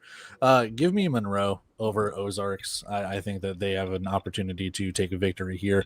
I'm not surprised if Ozarks wins necessarily, but I think Monroe is just a better team when it comes to that. Nebraska versus Eau Claire. Give me Nebraska. They've been the surprise of the season, dare I say. And even if they don't have a quarterback, apparently, according to the comments, neither does Eau Claire. So it'll be a battle of what we've learned from the New Mexico Chupacabras, at least, on how to play without a quarterback. Finally, Iowa versus St. Joe. Just give me the hometown team. Just give me St. Joe. We'll see if they can pull out the victory. Just one of those things, too, where I'm not shocked if Iowa. Well, no, they played last night. They played last night? Yeah, that's schedule graphics wrong. They actually had a doubleheader last night. The Woo already won. The Woo won? Well, I'm taking the Woo then. Sorry about that, Cody. I should have said that. I didn't realize. Yeah, Coach, hey, you gotta get me that Ghost Energy promo Look, code. I don't follow the TAL as closely as the other people. I'm sorry. I need to learn ball. It's as simple as that. It's okay. It's okay. I will say my biggest takeaway from the St. Joe Goats last night, the St. Joe Goats game last night, was the ridiculous commercial that Garage Beer has. If you didn't watch the game, I highly recommend going back and just watching it strictly for the commercials, because it is one of those situations where I was laughing so hard strictly at one of the Garage Beer commercials that I just couldn't help but talk to people about it last night. It was hilarious, slightly inappropriate, but hilarious. So, those are always my favorite jokes as far as that goes. But yeah, so anyway, Arkansas defeated Ozarks last night, Memphis last night, and then also St. Joe's lost to Iowa. So as far as my picks for this week, give me Nebraska over Eau Claire. I think they're going to roll through the season, and ultimately they may even go undefeated. We'll see. Then we have Monroe, I think, might be able to steal one on the road, but I'm going to go ahead and pick the Lunkers on this one. I know your boy down there with the Lunkers, man. I told you, this is his last season. He's going to be let go, unfortunately. Yeah, my guy, the guy that I talked to one single time since that thing we went to in April. Yeah, Pro Level Sports Combine. Yeah, I mean, exactly. you would think he would go there and find talent, but it doesn't look like it. He, to my knowledge, and I do actually have a little bit of knowledge here, he did offer 2 kids from that event, and to my knowledge, I think he signed one of them at one point. But he was actually the top performer in 2 of the agility drills at defensive back, and I think he actually offered the linebacker that led the event in bench press reps, and dude put up like 35 reps on the bench or something like that. So he tried. He tried. He was. I guess my question for you guys before we move on is, like, if the Arena League goes away, right? How many teams sustain and move to other leagues, do you think? Are we talking like long term? Like right after the season. So say it goes away. How many of these teams go, and what leagues would you say they would fit in? If TAL goes away right now, I could see Arkansas obviously would go to another league. I could see Monroe maybe, only because I think there's some interest in having a team down in Louisiana, so it would be a quick, cheap way to just purchase a team and move on. Maybe Iowa, because they have individual ownership. And I think if he was to move to a league with just one team, maybe we see more investment in just that one team, and it's a little bit easier for him. Ozarks, I think, could do it. St. Joe's could do it. Nebraska could definitely do it if they weren't league funded. So I don't know if they have an owner in place yet, but if they did, they could definitely move to another league. Really, I don't.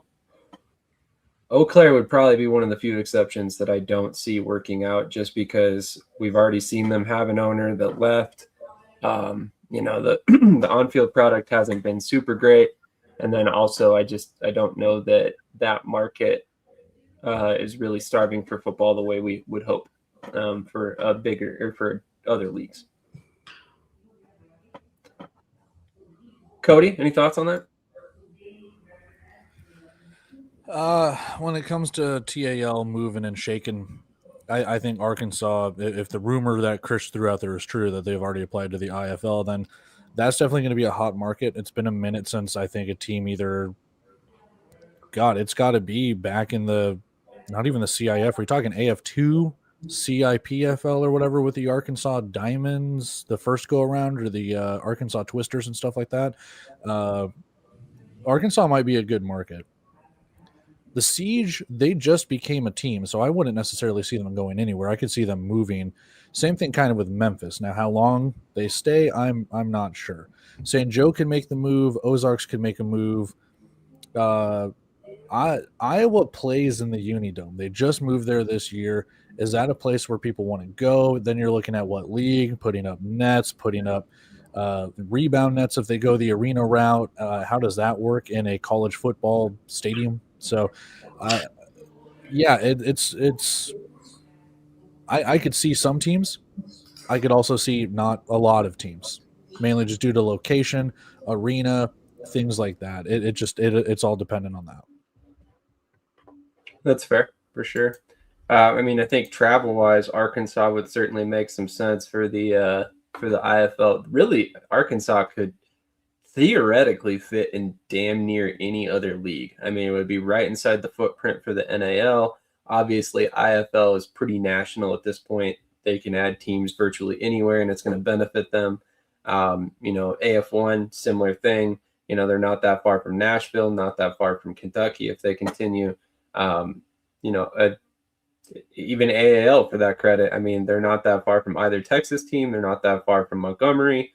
So, I mean, at that point, Arkansas is a very interesting market for that purpose. They literally could fit in any league. So, my prediction is Arkansas will push for the IFL, and I think there's a slight potential if they really have as much money as they say they do. They do have the fan support. I feel like they'll be able to push it and get in. But other than that, no. Like, I think the Lunkers, Nebraska, maybe St. Joe will move to the NAL, and Iowa will. But I think those four I could see going. Could very well be. TJ, any thoughts on any of those teams moving? Yeah, I mean, I could easily see Arkansas, St. Joe's, and maybe the Lunkers right away. I could definitely see Nebraska with if they are able to get an owner just because of the popularity and how quick they've hit the ground running. That just entices buyers to come in because of the instant popularity they're gaining. Uh, Monroe could be interesting, but that's probably about it for me, honestly. I don't really see Iowa doing it.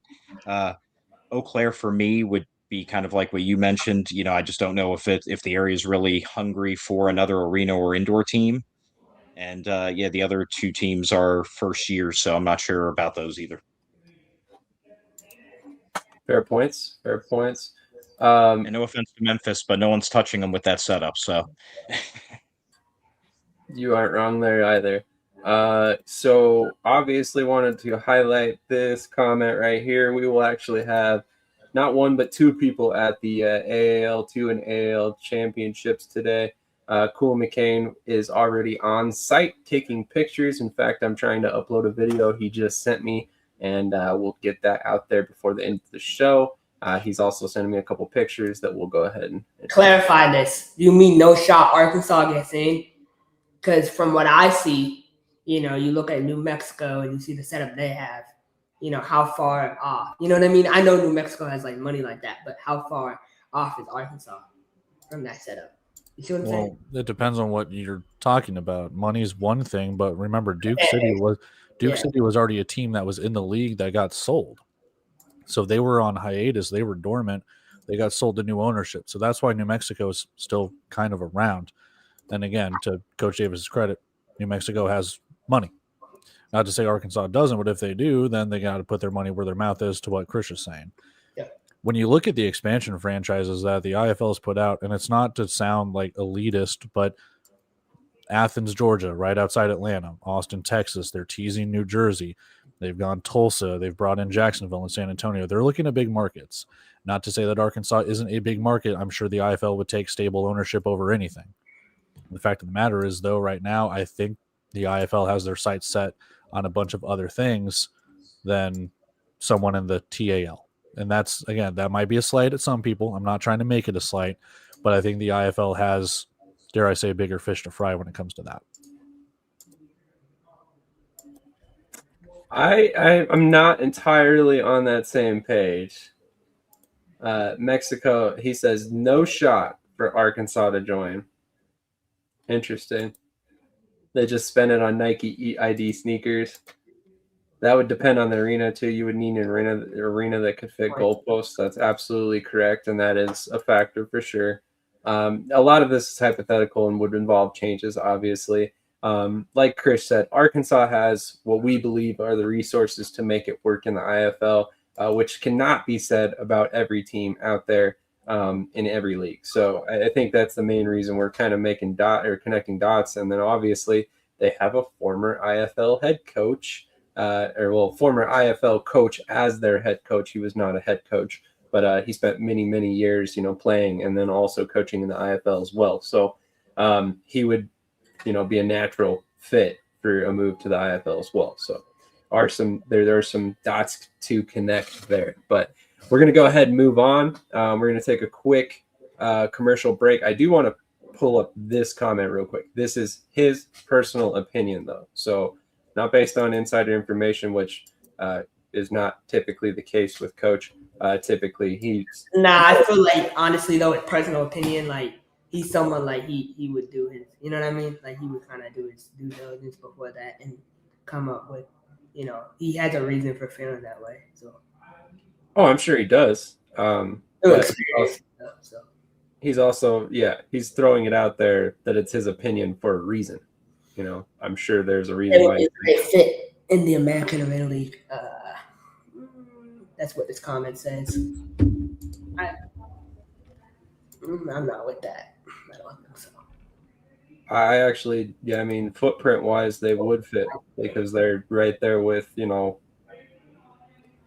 Montgomery, they're right there near Texas, so it would kind of be a bridge the gap type situation again. So would they fit? Yeah. Do I see that happening? Not really personally.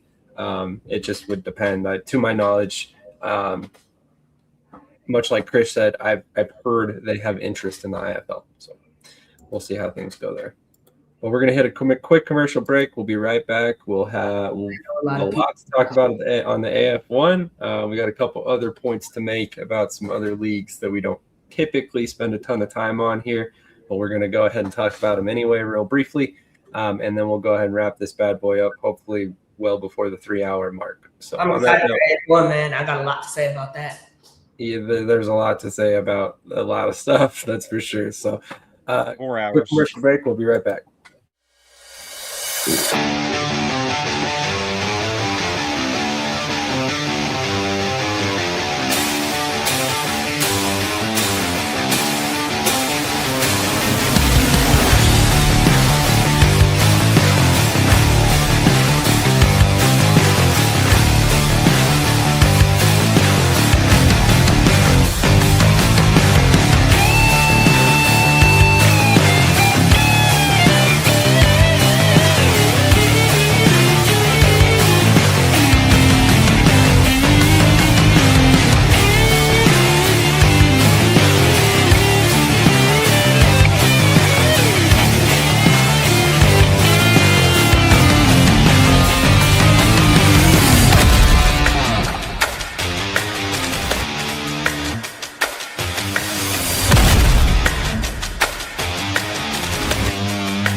All right, we are back. I'm going to run through a quick few topics here, and then we'll go ahead and move on to the AF1.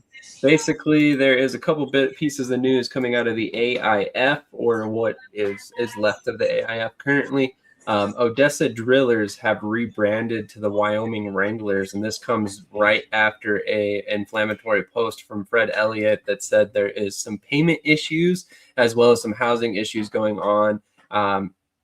Kind of have to wonder if that isn't connected there. So on that note, we'll have to monitor the situation, see how things go there. The Midland Frack Attack have also announced they restructured their front office and announced they will not be playing any more weekday games. So that had previously been something that was going on repeatedly. I think they had some Monday games, some Thursday games, some Friday games, and they just really weren't seeing a ton of attendance because of it. The other last quick hit here, Zach Brown has signed with the Las Vegas Rockers of the International Arena League to finish out the 2026 season down there with Coach Hollywood. So with all of that out of the way, we are going to transition over to the AF1, where there is a ridiculous amount of stuff to talk about. But I would not be doing my job if we did not start with the very obvious and very quiet, for some reason, rebranding of Oceanside. So last night, Oceanside played a game that lasted until after midnight for some people. And for others, it was not quite 11 o'clock yet. And in that game, they unveiled new jerseys, a new logo, and a new name. They are apparently now known as the Oceanside Stealth, which in my long time of covering and following arena football, it's never been a good thing when a team rebrands mid-season. So a little concerned about that. So with that, we're going to go ahead and open this up for discussion. Krish, I'm going to give it to you first. What do you make of the Oceanside rebrand? They got a new owner. So first, let's kind of go back. So Rudy Johnson, Javon Tucker, all the key players leave because they weren't getting paid, right? Javon was also dealing with an injury as well. So they all come back because now they're getting paid, and they're rebranding because they got a new owner. Now, to rebrand at the end of the season is kind of crazy to me. The production value, though, you could tell was better last night, but it's crazy to me to change a team's name the final 2 weeks of the season. And it just shows how the AF1 is trying to cover up their missteps consistently, and it shows. So I think that's probably the most polite way you could have put that. I mean, it definitely does kind of feel like this is a little bit of a cover up, and here it is. Everything to cover up. I mean, Cedric Walker is sick in the hospital. Sam Casanova is dealing with this. He's out.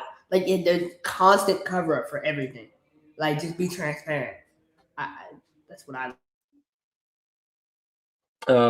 Yeah. Well, here is the new colors and the name. And give me just a second. I'll pull up the logo. But I will say that there was an improvement in the game day production last night. But I'm gonna kick this over to Cody. Cody, what are your thoughts on this whole situation with the stealth kind of rebranding mid-season? They need to take it a step further and rebrand every single game. I mean, it's simple. Like, you can have the alternate jerseys and stuff like that. We know, like, Quad City has like the Halloween in June. We know that there's Star Wars nights and stuff like that teams do. Just, if Oceanside wants to go the full gambit, do it. Every single week you're a brand new team. Go from there. This is dumb. And I get why they're doing it, but at the same time, if they want to stick around and be the stealth, that's okay. But I don't know. I've never seen this. I don't know if there's ever really been a true mid-season rebranding. And I kind of brought this up in the group chat. If you are changing the name, does that affect the contracts at all? Because, like I said, and it could be nothing. It could amount to nothing. But if you sign a contract to play for the Oceanside Bombers and now suddenly you're the Oceanside Stealth, is that different?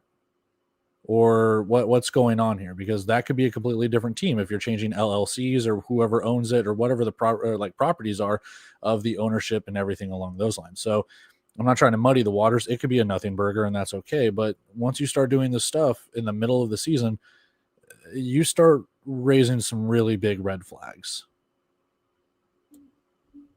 Agreed. TJ, what are your thoughts on the mid-season rebrand, and have you ever seen this in your time of watching arena football? No, this one was a first for me. Obviously seen them in between seasons and things like that. That's regularly done. But yeah, just to start off the game broadcast and boom, there it is. It's like, oh, okay. At first I honestly thought it was like an old stream or something. I had to double take. But yeah, to just rebrand, not mention it at all, just start the game and just, oh, by the way, now we're the stealth. I feel like, number one, that looks very discombobulated. Like Chris said, it looks like they're trying to cover something up or erase tracks. which, I mean, honestly, a lot of the higher ups in the AF1 are used to doing from way back in the day in the AFL. The only problem is now it's easier to fact check and get information via the internet. So it's harder to cover up stuff now.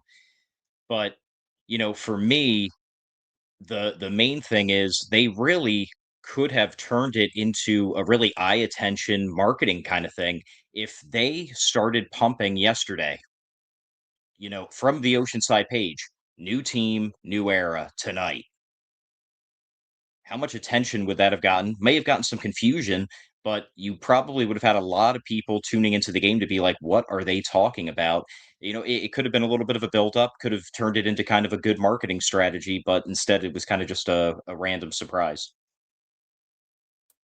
Right, and that was kind of my confusion with it. I think Off the Wall was the first to post it, and I believe he posted it like a day or two ago that he had heard about it. And then all of a sudden there it was, the Oceanside Stealth, and it was odd to say the least. Like the fact that you go through a rebrand and don't even mention it as a league and don't acknowledge it as a league is asinine to me. It's just crazy. So last night, a part of the caveat to that game that also kind of undershadowed this announcement or lack thereof, basically was kind of, I don't even know how to describe it. So it opened up more questions than it answered, in my personal opinion. So Michigan played Oceanside last night, but however, Michigan had played 13 games. This was a way for Oceanside to get their 12th game in of the season. However, the statistics only count for Oceanside. It plays no bearing on Michigan's record. It plays no bearing on any of Michigan's players' statistics. It essentially worked out to a scrimmage for Michigan. So, again, we'll go around the horn. What are your guys' thoughts on this approach to this game? And again, have you guys ever seen anything like this in other leagues in recent memory? I don't personally recall anything like this. Outside of like non-league games where they haven't counted toward the record, anything like that. So it's kind of a weird situation top to bottom. Let's go to Krish on this first. Credit where credit is due, right? Michigan showed up and they played a great game, even though they knew it wouldn't count. And that's my problem. It's like, they talk about, we want every team to have the same amount of games. Bro, it's not Michigan's fault that you fucked up the entire season. You know what I mean? Like, it's not their fault. So the fact they have to suffer from that is so unfair to me. Like, I don't like it at all. And so I hate it. I hate everything about it. It's unfair. A player could have got hurt, in a game that didn't matter. People are like, oh, play the backups. They have 25-man rosters. You know what I mean? Like, you can't like, just do it. Yeah, it's just, there's so many limitations, and so it's embarrassing. It's really embarrassing for the league, and they just start kind of making stuff up as they go. And none of us want to see the AF1 fail, but it's gotten to a point where it's like, come on, like, what are we doing? I'm glad you said that, because we don't want to see the league fail. But I mean, toward the end of the season, it has gotten to a point where it's every week there's a new big story. Last week it was Kentucky cutting all of their players, potentially losing their head coach. Stuff like that. And now here we are a week later, we're talking about a rebrand with zero announcement, zero prior news about it. It's obviously not an alternate jersey, because they would have said that too. Like, it's just crazy how this is handled. And I like this point by Cody here. Think about the money they spent on the rebrand when they could have just saved the money, finished out the last few weeks, and then done a proper rebrand, like maybe around the time of the championship game. It like ride the coattails of a bigger announcement or something if you're going to do this. But this was just bizarre. It was bizarre. It's bizarre, and it just, we talk about Kentucky. I mean, Oceanside. Gary Compton goes on a podcast earlier this week talking about the owner got sick. This is what's happening. The owner got sick. So now everyone is sick. Everyone's surprisingly gets sick in this league, and it just disappears. I can't do it anymore. I can't. It's frustrating as a fan of the league. But Cody, what are your thoughts on the game last night? I didn't watch it because for one team it didn't count. And that is stupid. Because guess what? Apparently it still counts on the standings page on their website. It still shows Michigan has 12 games. They still have one more game to go. So they either need to wipe those stats or do something, because I don't know. How you can make one game count for one team but not another team is just asinine to me. Look at what's gone on with this league. Oregon is gone. We've talked so many times about who's really owning Oceanside or Beaumont or Oregon or whoever the league controlled teams are. Kentucky goes out. Chris mentioned the Sam Castronova issue. You've got this rebrand with, like, is any of this good? Like, that's the thing. We've talked about this way in the past. We talk about it damn near every offseason. Anything that is going to be bad is going to be amplified 10 times. What good is the AF1 doing right now? Because right now we should be talking playoffs. We should be talking, hey, who's getting in? Who's got a home playoff game? Which that's another issue. So apparently things have changed in the playoff tiebreakers to where Albany can get a home playoff game or whatever it is. I don't bother to know. None of it's good because we're not talking about the actual game itself. We're talking about the things that are not happening, or the things that are happening that are outside the game. Excuse me. It breeds publicity, sure, but it's not for the things that you want it to be. I don't know. How you can play a game where it counts for one side, but it doesn't for the other. It is just stupid. We've had plenty of leagues, plenty of teams that have had off balance schedules. One team plays 14, another team plays 13. Just, hey, we had to cancel a game, or inclement weather, whatever it could be. I don't know why they couldn't do that and base it just off win percentage. It blows my mind. It truly, truly does. And the fact that stats won't count, to Krish's credit, someone could have gotten hurt in a game that doesn't matter for Michigan. It's just stupid. I don't get it. And then Kentucky and all of their issues. The league is going down a very bad path. I can't say anything nice right now. I'm sorry. Again, I'm not going to go on my Krish level bullshit and just be like, hey, rant, but I'm going to leave it there because I feel like I can blow up. I love this comment because, yeah, I know his grandmother passed away. We know that, but that's not the full facts to the situation. So, that's not what it is. There's a lot more to it, but it's another example of a bigger situation going on with the league right now. Bigger, and something that you missed, Scott, you didn't see is, Levac or whatever his name is and Gauze, they're connected to the Albany Firebirds. They had their podcast, and you know what he said? He said, was Castanova benched? That's what he said. And so this is the narrative. This is the narrative they're spreading about him. He was benched. This is what people on the team are saying about him. A guy who has 44 touchdowns in 7 games. He was benched. Like, if I'm him, I'm like, what? You know what I mean? Like, you're painting me to be something I'm not, and I don't mess with that. So yeah, we're not gonna get into a ton of speculation here because we don't have concrete proof of anything, but we have thoughts, beliefs that might be a fabrication on what's going on. But why? But Scott, why say that? You understand what I'm saying? Like, he's going through a tough time. Why say that? Like, you see what I'm saying? Like, regardless, it'll be interesting to see if Sam Castronova plays for the Albany Firebirds in the playoffs. If he does, maybe this is a big nothing burger. If he doesn't, maybe there's a lot more to this, and maybe we have a little bit more information that we're not, necessarily airing out at the moment. But there was another piece of information that came out last week via that podcast that Krish mentioned with AF1 Fan Zone. Shout out to those guys. They do great work over there. Big fan of Scott. In fact, I don't have it with me right now, but he gave me a really cool hoodie from Arena Bowl 33, and he's a great guy. So with that being said, if you go back and listen to their podcast recently, there were a couple hints that made people think there might be an all-star game coming for the AF1. Which is an interesting.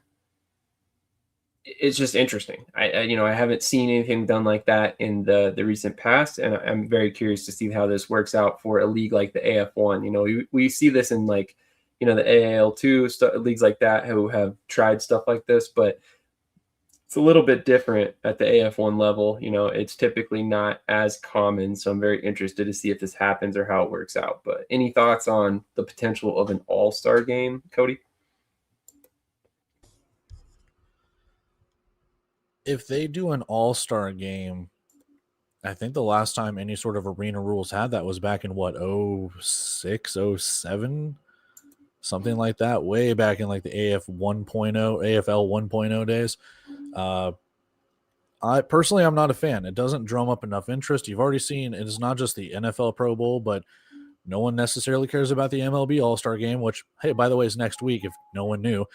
No one really cares about the NHL All-Star Game unless it deals with the different countries. No one really cares about the NBA All-Star Game or even the Slam Dunk Contest. So trying to ride that, I don't know how much interest in All-Star Game between this would drum up anything. And again, it's just another game for people to potentially get hurt and ruin their chances of being on a roster for the next year. You've already got the IFL, AFL, AF1, NAL, like all-star teams that get announced are the first team and second team all indoor and arena honors. I don't know why you want to go out and play a game like that. I mean, that's just my personal opinion, and people can disagree with that. That's perfectly fine. But I don't know. I'm not a fan of it.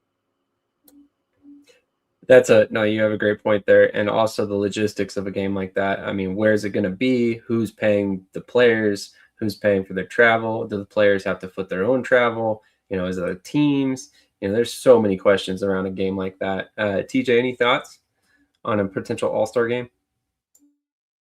Yeah, I'm kind of with Cody on this one. I mean, if you don't have the major sports garnering enough interest on the regular year-to-year basis, then why do it here? I mean, that's the original reason why the original AFL stopped doing it, was just because nobody really was coming to the games. Nobody cared about the All-Star game. So you kind of see that in all the sports. So I feel like they probably should have focused their efforts on something besides an All-Star game. Sorry to interject. The only way I could see something like that going on is that they did something Pro Bowl wise, where if you're in your all-star game or whatever, but you're playing in the championship, then you're exempt, kind of like what they do in the Pro Bowl. And then you could do a doubleheader kind of, hey, we're going to do the all-star game before the championship game and do kind of like what the AAL is doing. And you could have that all-star game be in that neutral venue or that home venue or whatever, and maybe do something like that. I could see that. It could work. But again, where's that extra money coming from? Travel, who's coaching the games, and injury staff and everything like that too. You got to get all of that. Who are the coordinators? Blah, blah, blah. Do you just pick your team as the coach and the coaches and coordinators?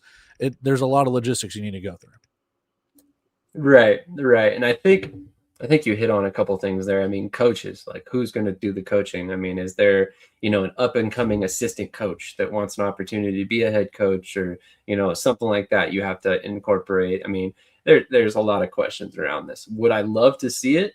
Absolutely, I would, because I think it's another chance for these players to kind of really showcase how good they are, the kind of talent and talent at a very widespread level there is in these leagues now.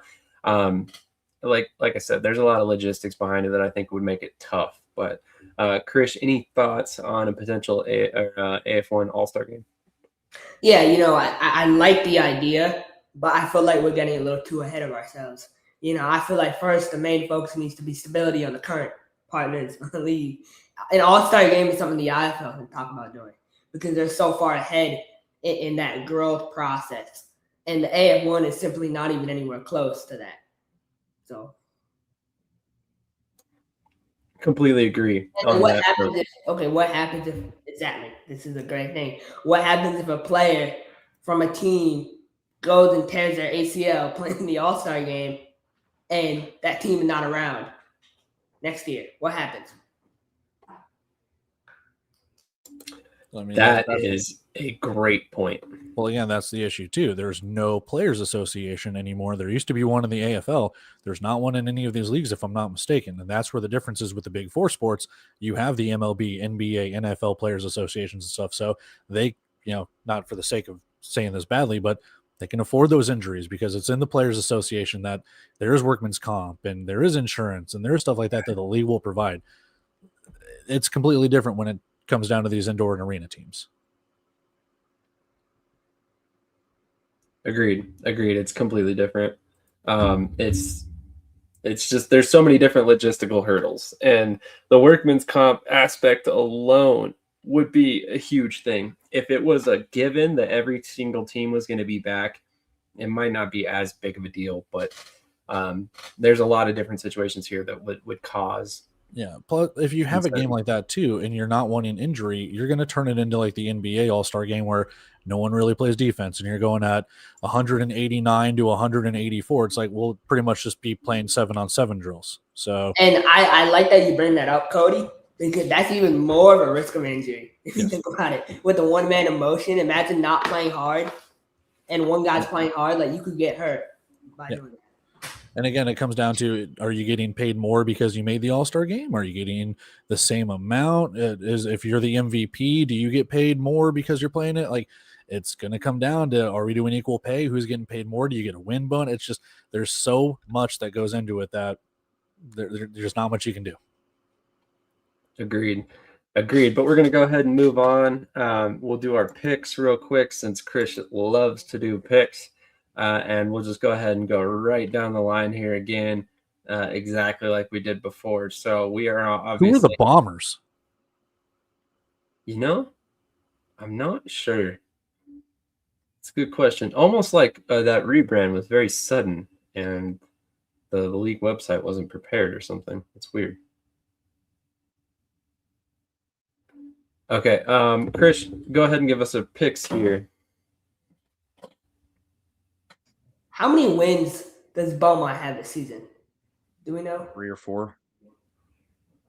Okay. So they could still make the playoffs. That's funny. So here's my picks. Nashville and Albany. I like Albany to win this game, but I think they don't win by 9 points. I think they win by a touchdown. And I think Nashville still gets the number 1 seed. And that's Nashville's mindset going in this game has to be, I like the young quarterback for Albany, but this is his first real, opponent he's playing. That DB room for Nashville Knights, they're aggressive. So they're going to put a lot of pressure on him, and he's going to have to make plays. So the main storyline is, the battle of the brothers, whatever. Like, that's fun and all, but there's a lot of good players, man, in this game that can change the course. That DB for Nashville had 4 interceptions last week, so – I mean, they got a lot of ballers over there. I think it'll be a good game. Albany's getting healthy slowly. So they got some new pieces on the D-line, but give me Albany by 7 for this one. They're going to come out and play it like it's Super Bowl, and I think Nashville will play a little not as hard as Albany. I don't think they'll match the intensity because Nashville's focus is staying healthy for the playoffs. Albany's focus is we want the number 1 seed. Kentucky and Beaumont will win. Kentucky's full of semi-pro guys anyway. Give me Beaumont by like 10. Washington and Minnesota. Washington's O-line has proven the last 2 weeks they cannot compete with the upper level teams in the league. Well, Minnesota had the best D-line in the league. So I think Minnesota will get after them. I think Minnesota will win this game by 14 points. Those are my picks.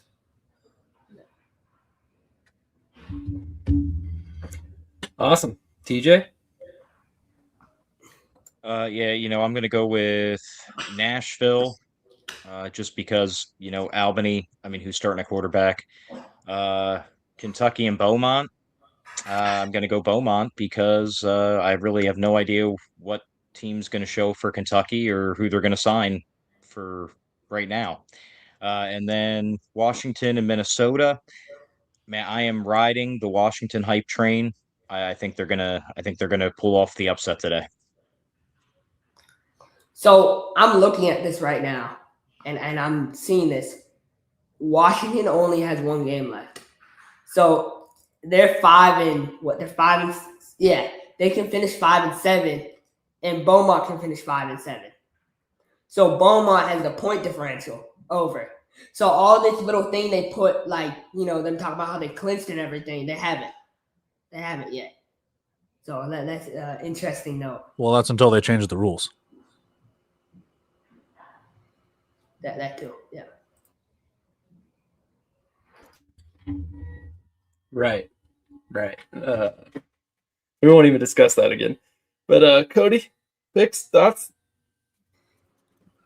I just hope they all have fun. No, I'm just kidding. But Beaumont's going to somehow get a victory. If Kentucky gets a victory after the trials and tribulations they've been through, I will laugh. But Beaumont did give Oceanside the Bombers, not the Stealth. They did give Oceanside their only win, if I'm not mistaken. Nashville and Albany. Give me Albany. I've said it in the very beginning. I've picked Albany. It's Albany's league, everything like that. And Colcomania is going to run wild on you, brother. Give me Beaumont. But again, wouldn't it be hilarious if Kentucky pulled this off? And then finally, I'm just picking all home teams here. I think Minnesota is going to get the victory, but I don't know. Washington has the shine worn off a little bit. Is Minnesota back? I mean, this one is going to be intriguing, but I think Minnesota is going to be able to get this victory. I do.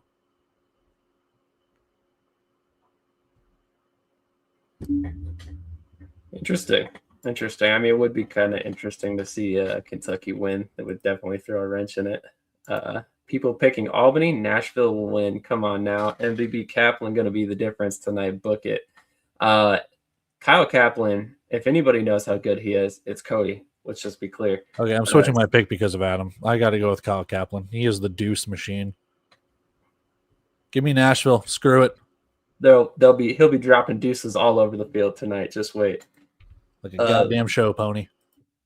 Coach Ware said rosters aren't due till 1 hour before the game. What? By God, that's the Undertaker's music. That's crazy. Kaplan didn't have a great game last week. That's right. He had one bad game. But to be fair, Nashville has scored something like 100 and what was the number again? I think it was like 180, 190 points in their last 3 games, something like that. It's been outrageous.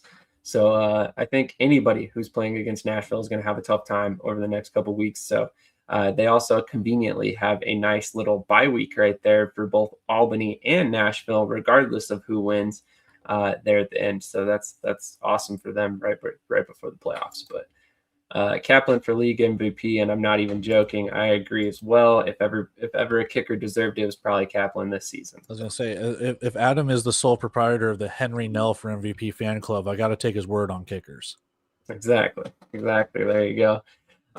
Man, I've got Nashville. I have Nashville beating Albany tonight. I was going to pick Nashville before the Kaplan mentioned, but I think that they're probably better equipped to win this game right now.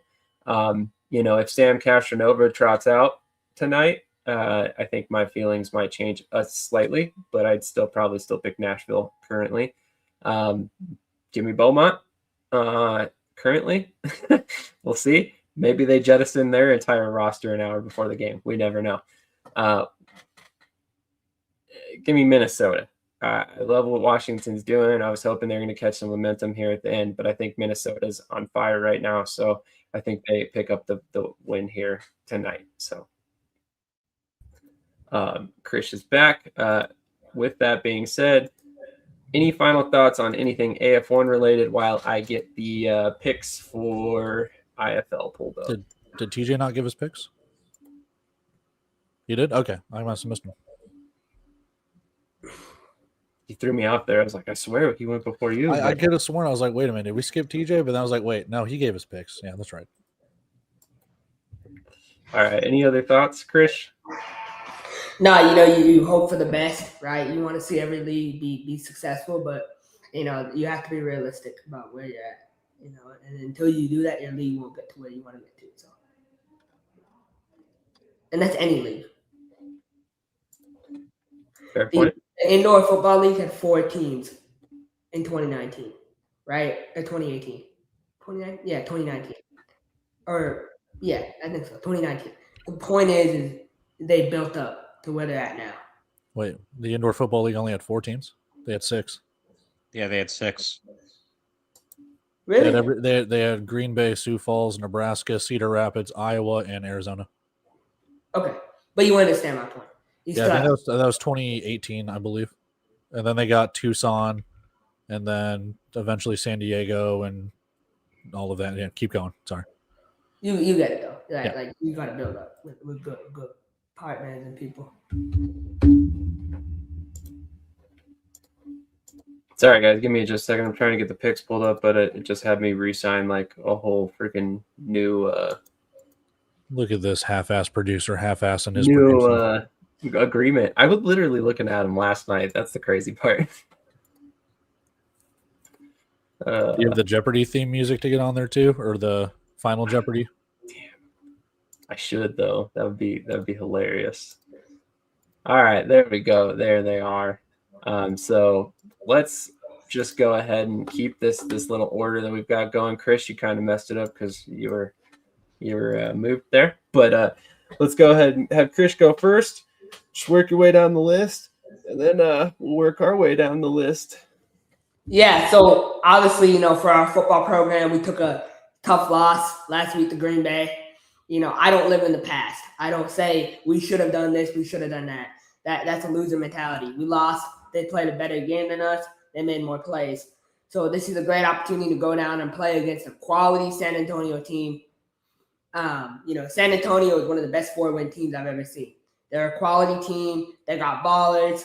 They got some of our former players who are hungry. Marcius Floyd, led our team in picks. We got Terry Beckner on the D-line. Like, they're coming for blood today. But I like us. I think we had a great week of practice.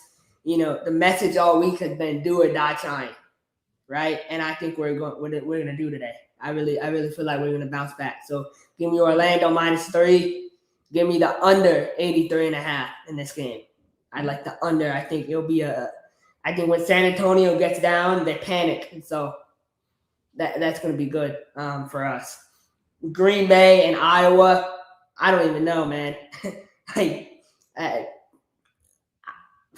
Over 87.5, let's say. Yeah, over.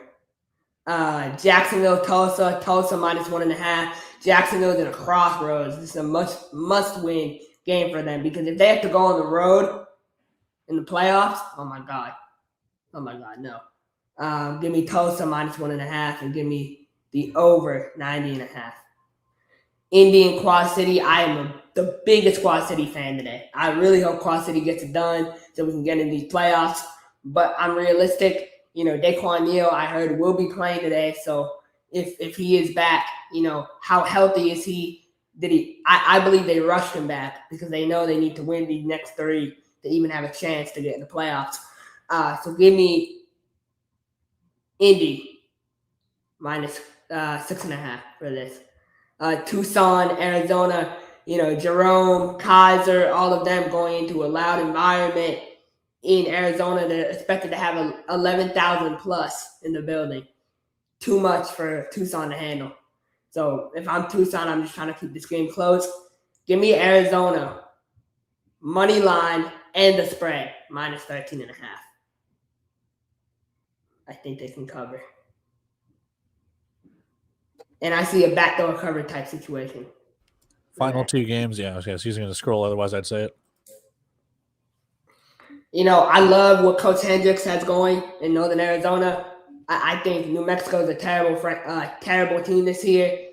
They're quit on the coaching staff. The 2 quarterbacks they signed are kind of low-level guys. So give me Northern Arizona, my boy Anthony Garrett, our boy. Bounce, big game for him. I think he'll ball out. I could see him putting 7 touchdowns on them. Give me Northern Arizona -7.5. The game, everyone wants Sunday Night Football, San Diego. Whoever wins basically has full control of the number 1 seed, based on what they got coming up. So I think San Diego will go in hard. This is a big opportunity. Coach D has a lot of young DBs in that room. So how good are they? We'll see how good they are against a really, a really, really good opponent here in San Diego. Vegas is going to win this football game. Give me Vegas money line and give me the over 95.5. We got a little bit of breaking news. Matt Razier just informed us of a reel that was posted by West Michigan owner Mario Flores that he is on his way to Wheeling, West Virginia. I wonder why he might be headed out there. Couple games going on today that he might want to witness, perhaps. But wanted to throw that out there. Also, we have kind of a surprise coming. It sounds like we will be going to some live on-site AAL2 interviews for the pregame for the championship after our picks here. So we'll play a quick commercial break after everybody's given their picks and their final thoughts on the IFL. We'll close out the show, and then you guys will get some exclusive pregame championship coverage from Cool McCain, who is on site with both teams for the AAL2. So sorry about the brief aside there. I'll reset the picks here and give TJ an opportunity to tell you what he has bet on this week. So TJ, what you got, man? Well, for starters, this may surprise some people, but I actually picked Orlando. I've taken -3, take a money line. I think they're going to win by about 7 to 9 points. Over under, I'm seeing the over. I think Orlando will score a decent amount of points. San Antonio will help get above that 83.5. Green Bay and Iowa. I mean, yeah, nothing really needs to be said about that. Green Bay. Really, the question is how many points will be scored.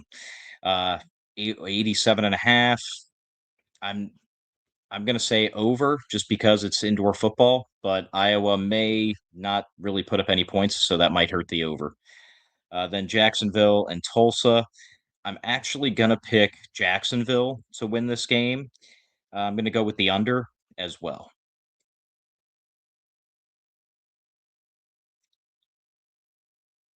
Then Fishers and Quad City, really, I'm going to say Quad City with the points just because Fishers has been just so wishy-washy this season. I think Quad City is going to keep this one close and at least cover the spread.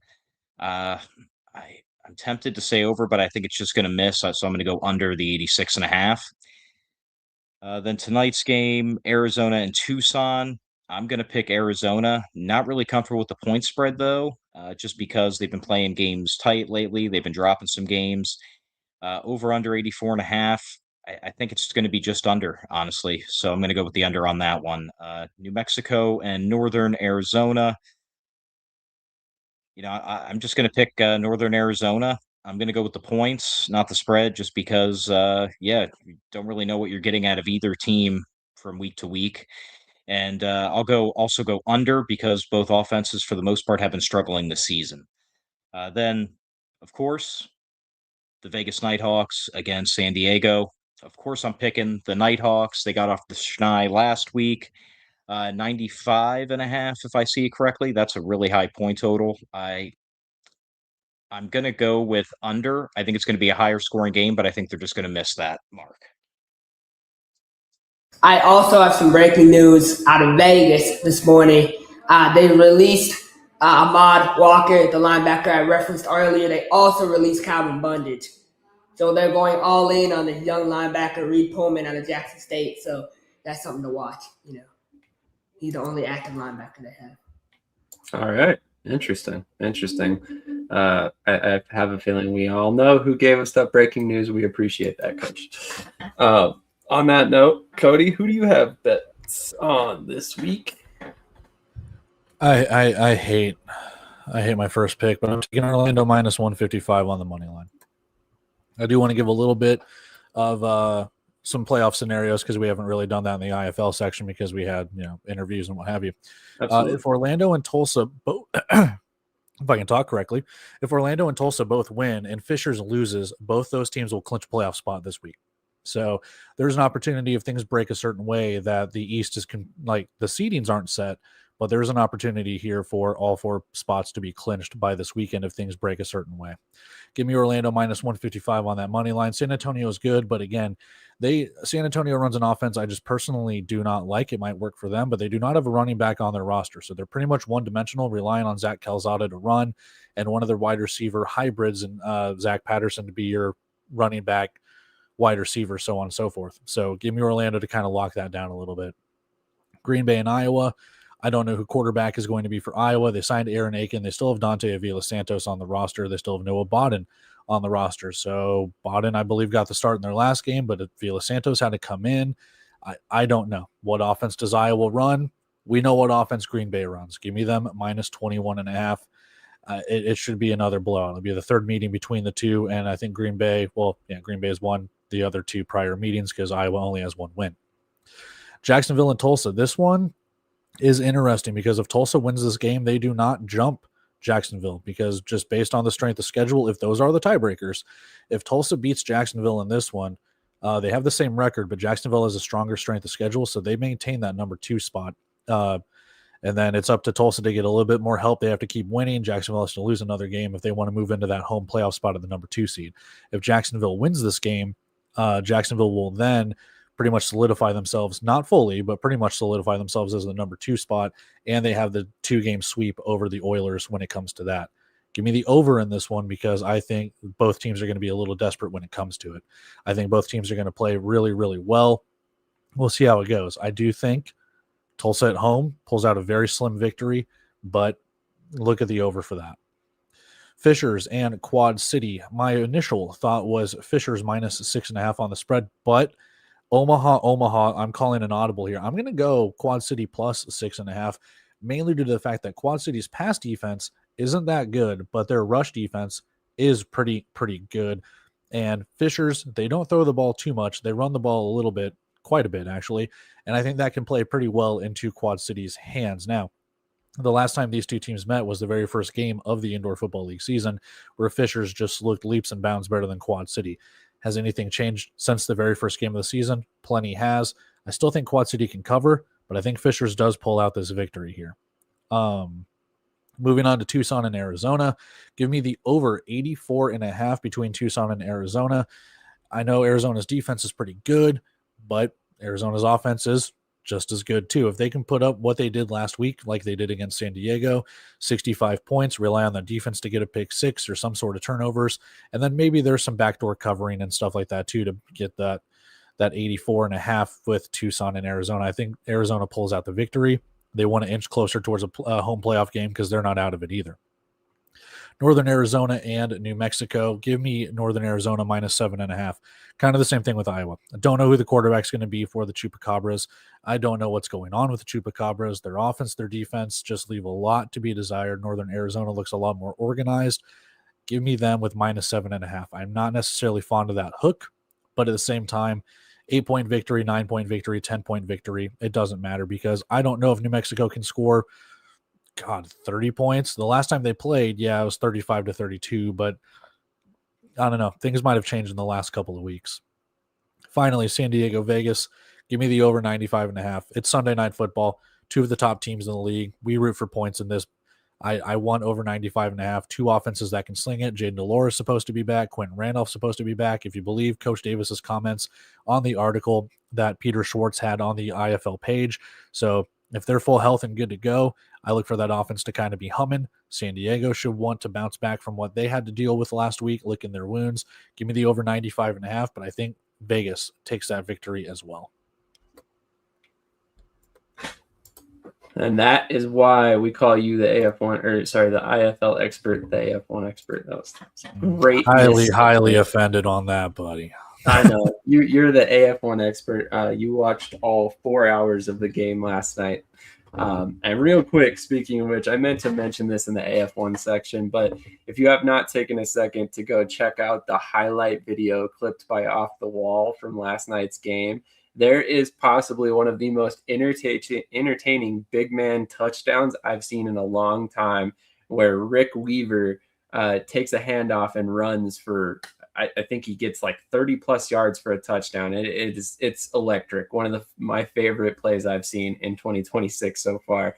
Always love a big man touchdown, especially when it's a big one where he's breaking a lot of tackles and it's just it's highly entertaining. But with that being said, with all the picks in the book, any final thoughts on the IFL before we bring on some exclusive AAL2 pregame coverage? Let me just say one quick thing when it comes to the playoffs. I mentioned the East. Let's talk the West really quick. Vegas and San Diego, winner of that's going to take the top spot in the West.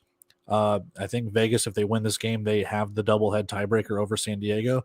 I can't remember if they played 3 times, right? No, Wait, does San Diego beat them? I can't remember. Either way, I know that Arizona has the tiebreaker over San Diego and Vegas has the tiebreaker over Arizona. So there is some muddiness when it comes to that. If Tucson pulls the upset against Arizona, they get to 7 wins. If San Antonio loses, to Orlando, then Tucson will clinch that final playoff spot, as San Antonio will have 10 losses and Tucson will have 7 wins. So this is do or die for San Antonio. So their back could be up against the wall when they play Orlando later on today. Tucson, they want that playoff spot as well. So there's still a lot to play for in these final 3 playoff spots. And I meant to mention this during the picks too. The one thing I think we have an advantage of is Coach Fuller. He calls our defense, and Coach Bain's offense in San Antonio is basically his offense. So he should know the offense, in and out to be able to stop them today, I feel like. That's a great point. That's a great point. And obviously, like Cody just said, there's a lot of teams still in the hunt, here at the end that could still make it into the playoffs, specifically in the East. I mean, the East is wide open right now. San Diego did beat Vegas in Week 15 on that Friday night game. So, yes, if San Diego beats Vegas, I believe they have the head-to-head. I can't remember if they've played 3 times or just the one. Because this will be the second meeting or possibly third. I'll have to go back and look at the schedule. Yeah, San Diego, no, second time. Second time? Okay, that's what I thought. It came down in the last play Yep. of the game. But I will say, I know Coach Davis is shaking to have to go on the road in the playoffs in front of all 20 people in San Diego. Vegas has way more of a home field than San Diego does. So. Oh, and that's the other thing, too. If San Diego beats Vegas, they get to 11 wins. If Arizona loses, they get 6 losses. So then San Diego and Vegas will lock up the home games, the 1 and 2 seeds in the West, which pretty much locks Arizona to the 3 seed. There's a lot still left on the line with 3 weeks left to go in the IFL. Excited for it. I just want to let everyone know I'll be putting out my Coach of the Year poll on Monday. So, I meant to put it out last night, but 2 nights ago, but it changed one of the head coach's skin tone, so I have to go back and redo it. But we'll put that out, and my Coach of the Year is Corey Roberson. I think he deserves it. I think he's the best person for that. So I will say this too, sticking on the playoff thing from my end. Quad City needs to win all of their games, and they need Tulsa to lose all of their games because they play Tulsa in back-to-back weeks of the final 2 weeks of the season.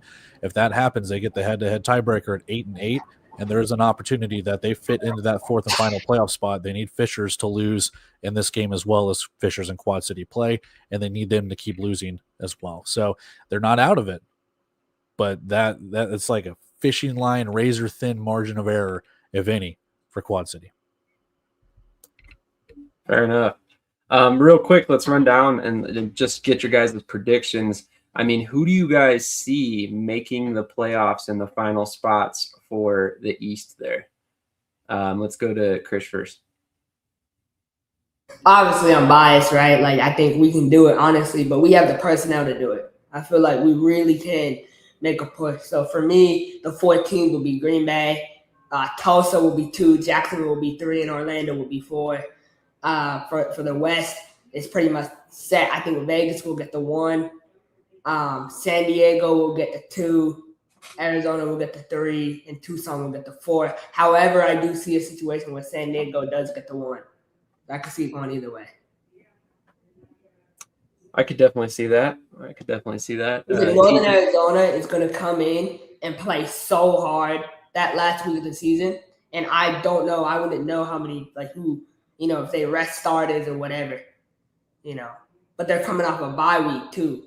Vegas is coming off a bye week, too, so that's one thing to note. Fair point. TJ, who do you have making the last few playoff spots? Yeah, my list actually matches Krish. I think Orlando holds on and gets in. And then I think, Tucson in the West. I mean, the West is pretty much set. Tucson, all they really have to do is just win one more game, and mathematically they clinch it pretty much. So I think it's pretty much set as it is right now. Cody?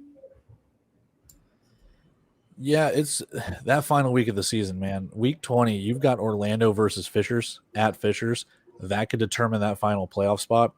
Tulsa, they have to play Quad City in back-to-back weeks. They play Jacksonville this week, so they're not out of it. Fishers, again, they play Quad City. They have to play that. And then Jacksonville themselves, they have to play Green Bay the final week of the season. So it is all right there. Exactly. Fishers and Orlando for that final playoff spot could be huge. It could all boil down to that too.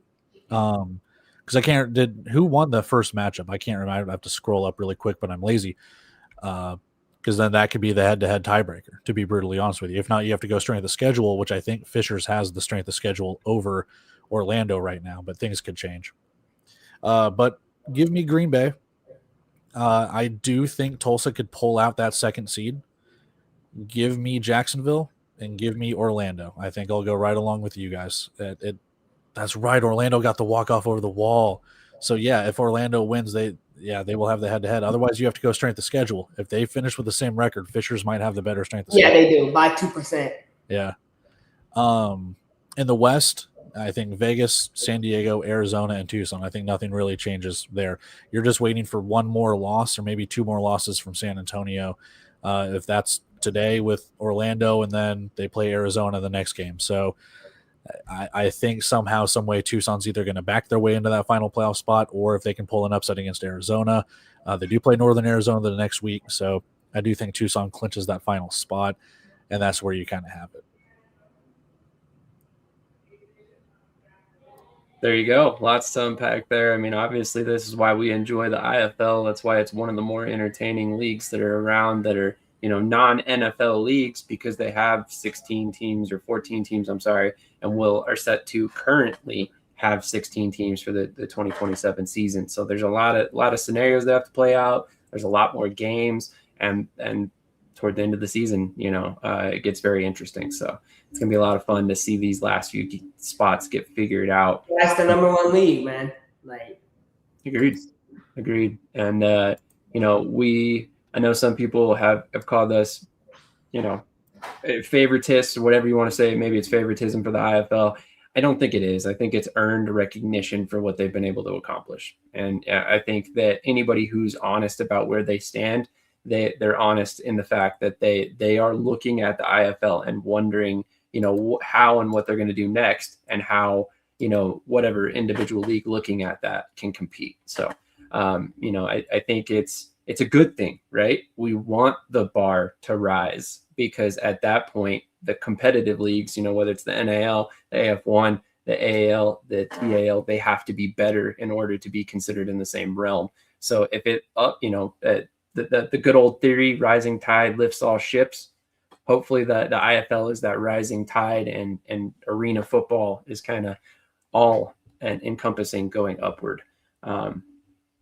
But we shall see over the next couple of years. I have a feeling that we are right in the middle of an upward trend, though, which we've talked about much at length here. So a couple more comments. Speaking of that, I kind of have a hot opinion. Go ahead. We just got done talking about the top indoor league. With the way things are going, with what I can see, at least up from the outside and surface looking in, I think with the way things are trending, by the end of next season, the AAL will be the top arena league.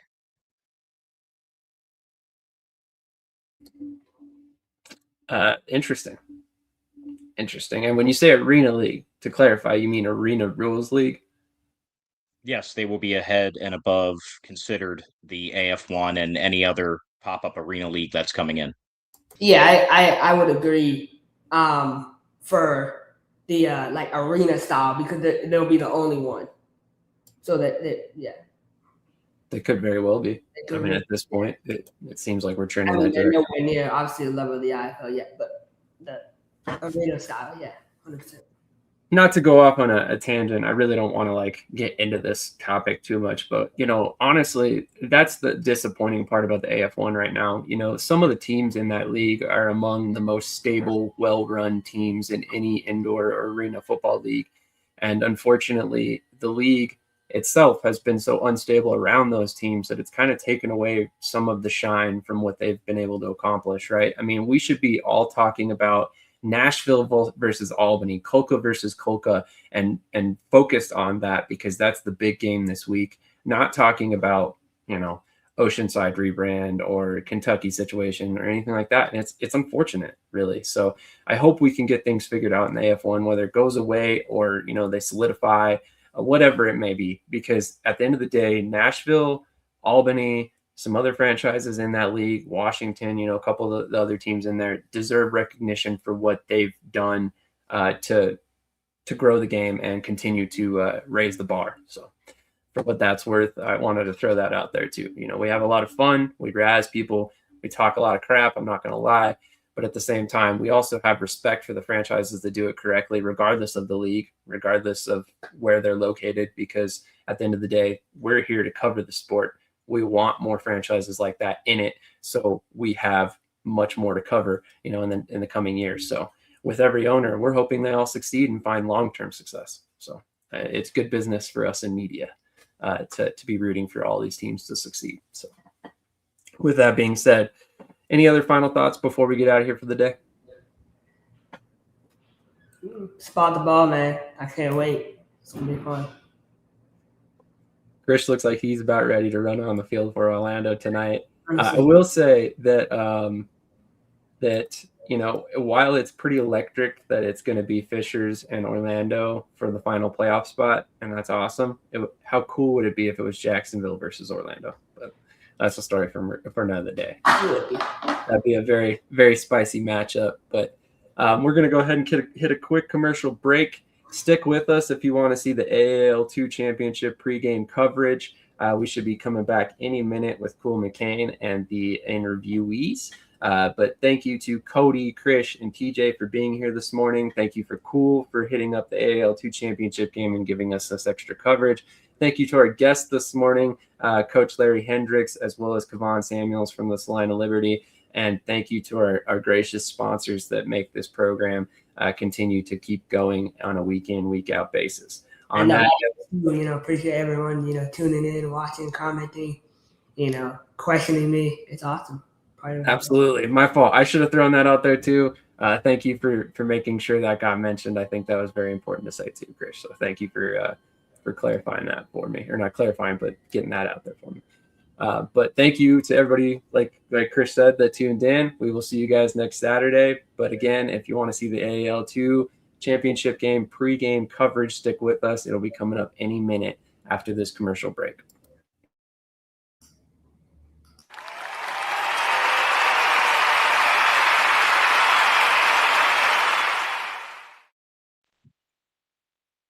Hi, everyone. This is TJ from Shady Sports Network.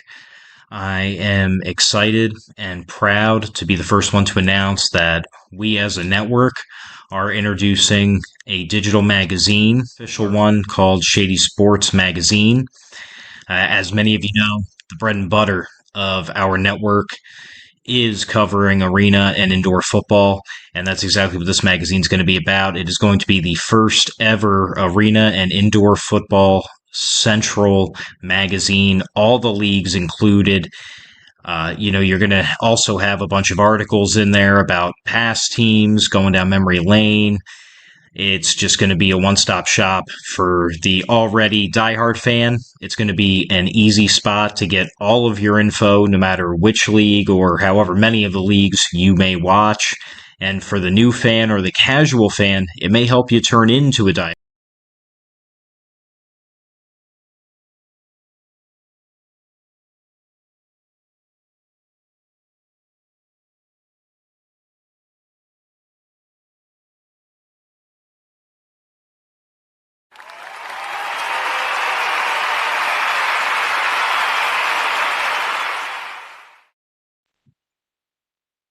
Hi, everyone. This is TJ from Shady Sports Network. I am excited and proud to be the first one to announce that we as a network are introducing a digital magazine, official one called Shady Sports Magazine.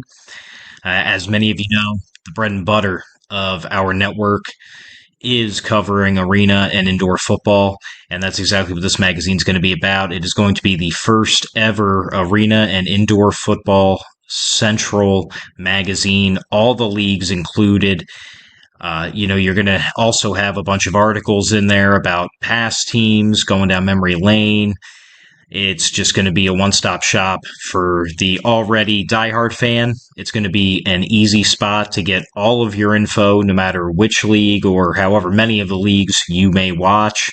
And for the new fan or the casual fan, it may help you turn into a diehard fan now because you're going to be able to get all the info super quick and easy sent directly into your email. We will announce in the upcoming weeks when the inaugural issue is going to be released. And believe me, we will definitely keep you updated on our shows and network as a whole on how to sign up for that list to get it email for free every month. Thank you to the fans, and thank you for everyone watching. As always, like, follow, share, subscribe, and most important, enjoy the show and keep watching. Thank you, and see you guys later.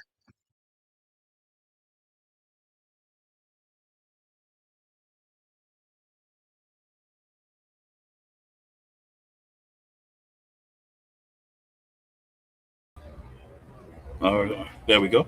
All right, good people. It's your boy Cool McCain. AL2 championship game, Wheeling, West Virginia. We are here today. First, we're going to start with some of our illustrious coaches from the Peach State's Cats. So y'all know how I get that. I'm going to let them introduce themselves. Coach, go ahead. My name's Coach Earwood, assistant coach. Been with the team for about 6 years. Started out as a graphic designer, worked my way all the way up to assistant coach, just helping out with what the team needs. We just here to play ball and win the championship. All right, Coach Sanders, defensive coordinator, Peach State Cats. This is my second year. Also head coach at 29, which we all kind of affiliate together. So been around the game over 17 years, been a player, been coaching for the last few years. So it's not new to us being in this position. So we're looking to do good today and win the championship. Gentlemen, the first question I'm going to ask y'all is a question we've kind of talked about before. So there was about, if my memory serves me correct, 4 or 5 teams that said at the beginning of the season, our goal is to get to and win the championship. Y'all were one of those teams, right? Yes. Because the first episode of the AA2 show this year, these guys were on saying that. So how does it feel to get here, to be here number first? It feels great to be here. Last few games was close. For us not to be here, it could have been that way, but we didn't give up. We continue to fight, and that's why we're here. We are the underdogs. We know that, and that's okay. That give us more intensity, more energy, more willpower to get out here, do what we have to do, and show them why we are. Just to piggyback on what Coach Sanders said, a lot of hard work this season, a lot of weight room, film studying. Like, these guys really want this game. It's a lot of guys that's been here. We ain't new to this stage right here. Like, we locked in, we loaded, and we coming to play ball. No, this is a team that has championship pedigree. They've won a lot of championships, right? They weren't in the AL2 last year, but they're here this year, and they came in and made a statement.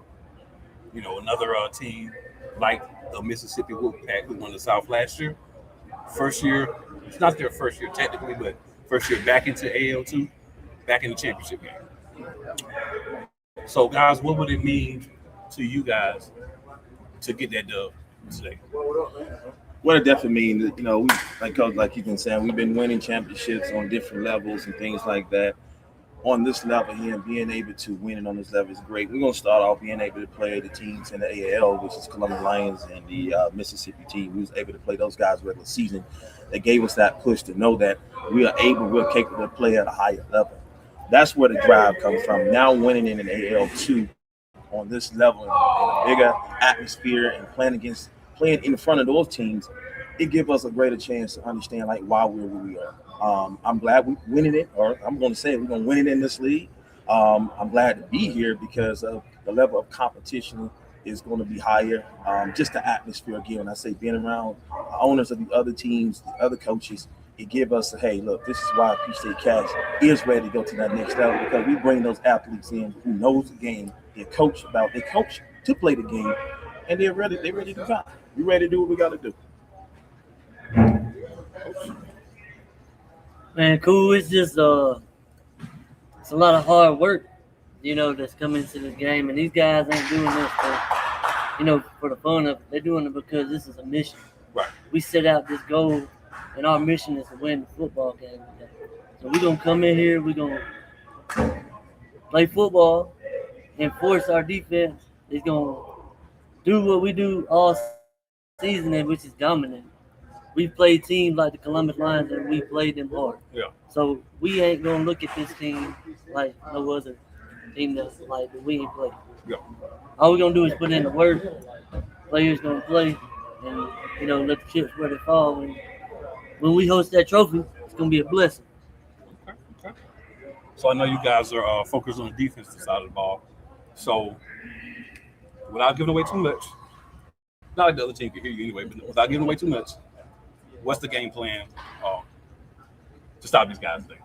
Well, game plan first is sticking to your assignment. It's not a whole big platform. In an indoor game, you don't have to do too much to win in this game. It's just sticking to your assignment, doing the things that you're supposed to. Know your assignment, and don't be selfish. Selfish, what I mean in that point is knowing that if the play is not designed for you to make the play, maybe designed for you to set up. So defensively, that's what our mindset is. We're going to play as a unit. We're going to play as a team. We're going to play as one. And we're going to get out there. We're going to be fast out the ball. We have to be quick off the ball, and we all have to be at the ball at the same time. So we're looking for a defense to be fast, be quick, fundamental sound.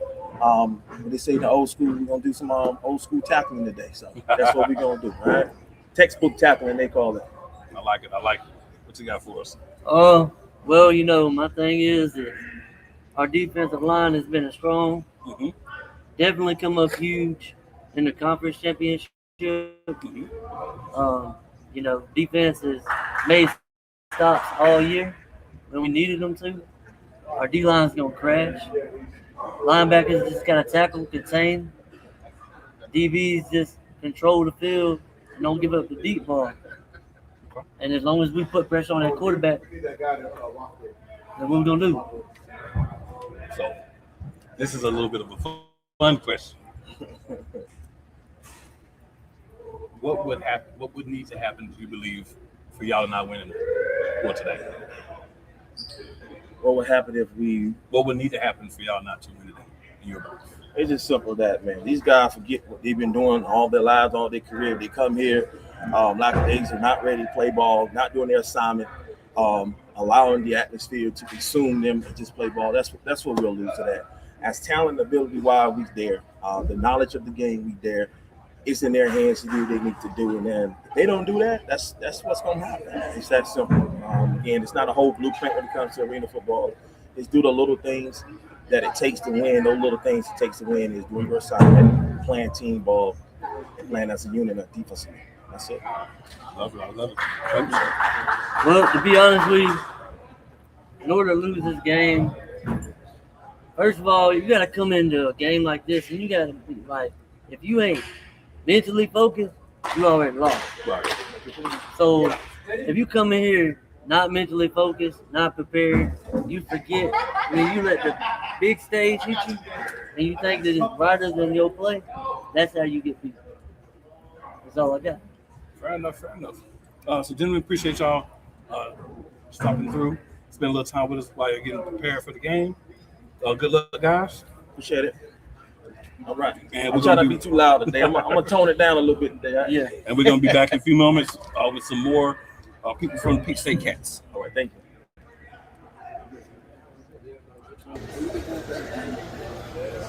Here we go, y'all. We're in West Virginia. Site of the AAL2 championship games. See the roundabout look. Y'all see it? See the West Bank on the top. Little Stadium 360. Now I want y'all to see the sideline real quick. So this is tough.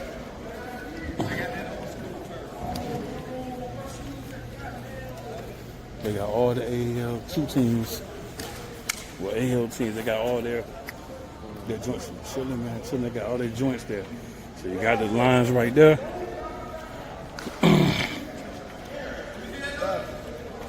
You got the Bearcats right there. You keep marching on down. You got the Wolf Pack right here at the 20. And then when you get to the other 10, there you go. Will and Miners. That's fly.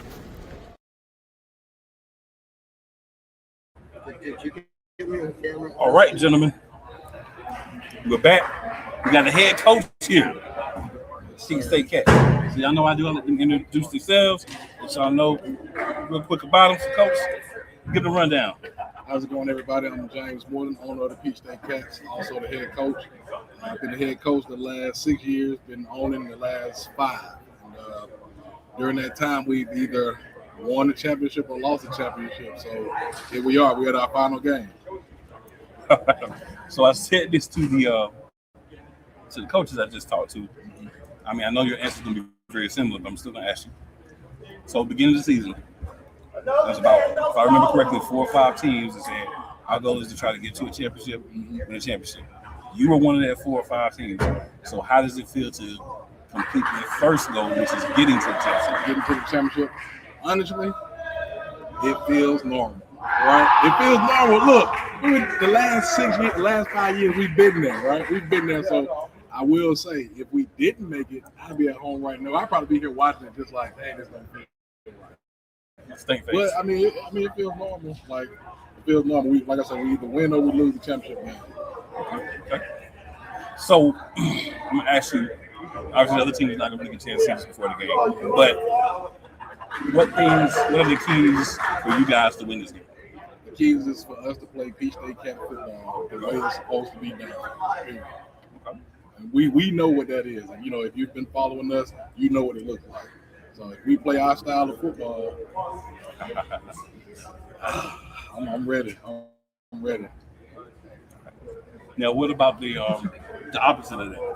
What would it take for you guys to lose this? What would it take? Guys being selfish, want to be the hero. We don't need heroes. You just do your job. It's that simple. Do your job. Coach call this play, do that play. Coach say we in this cover, run that cover. Do your job. Don't worry about the next person. Do your job. Take care of your responsibility. Now, for you guys that have been watching or watching the Peach State Cat show as well, one of the things is always the mental part, right? Other coaches talked about that as well. Not letting the moment be too big. This is another game. You're just going in, you're playing the same football you've been playing all year. That's, both teams need to do that in order for us to have the good game that I believe we're going to have today. So, coach, what happens if y'all lose? What happens if we lose? Celebrate the season. Look at film. See where we went wrong and get better for next year. Of course, guys make their highlight tapes and continue to push guys to the next level. We have 2 teams here, 2 pro teams here. That, they here, they early. They looking. I don't know if I should be saying it, but the NAL in the building too. So hey. I mean, I ain't saying it. We got pro team, pro organizations up here. They're here at this developmental game, developmental championship. They know it's a high caliber game. And I just want to point out, last year we had a similar trajectory to the champion, right? Team first year in the league. Y'all were here before, but you weren't here last year, so we first year back from the South. Underestimated. They won. Right. So there's just as much possibility that's going to happen as is they're going to lose this year. What would it mean for what you're building if you guys come out year 1 back in the league and get the championship? It would mean a lot. It would mean we got the recipe, to just be successful. And like I said, start off with sending guys to the next level. Right. All right. And once you focus on that, everything like this will come. If you focus on just getting to the championship, that's where you get a lot of selfishness and, we just focus on getting guys to that next level. At the next level, you got to be selfish in your individual, in your own head, like when you're playing amongst a team, you got to do your job. You got to do your job on the team. Yeah, I want y'all to realize, head coach owner mindset, get the people moving too. Yeah, we might win this year, but I'm not going to try to hold these guys back. I want guys to go to the next level, even if that's going to hurt us next year, because we can find other guys, because that's our goal. So, going to be back in a few moments talking to some players. Appreciate everybody checking in. Everybody continue to stay. Everybody just hopping on. And good luck today, Coach. Yes, sir. Hi, my name is Sam Shady, and I'm a content creator for Shady Sports Network. I'm here to tell you about our newest sponsor, Goat Fuel. Anyone who has spent any time watching our content knows I drink energy drinks like crazy. So naturally, I've been searching for a healthy alternative that can give me the taste I crave without the negative side effects, which is why I'm here to talk about Goat Fuel, our newest partner. Goat Fuel is an energy drink designed for athletes by athletes. Co-founded by Hall of Fame wide receiver Jerry Rice, partnering with Goat Fuel was a natural fit for us at Shady Sports. With all natural ingredients, you can get the boost you need without the extras you don't. More importantly,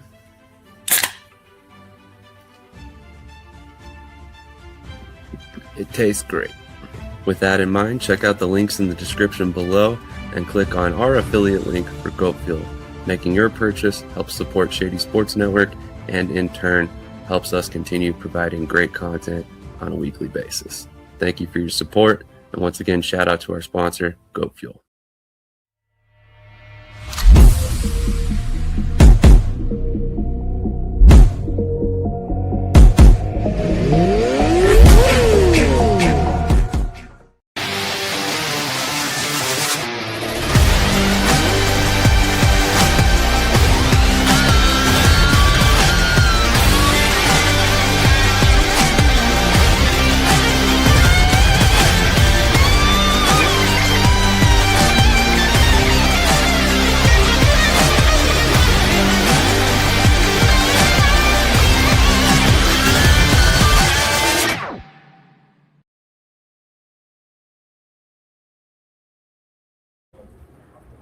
All right, good people, we back in the building.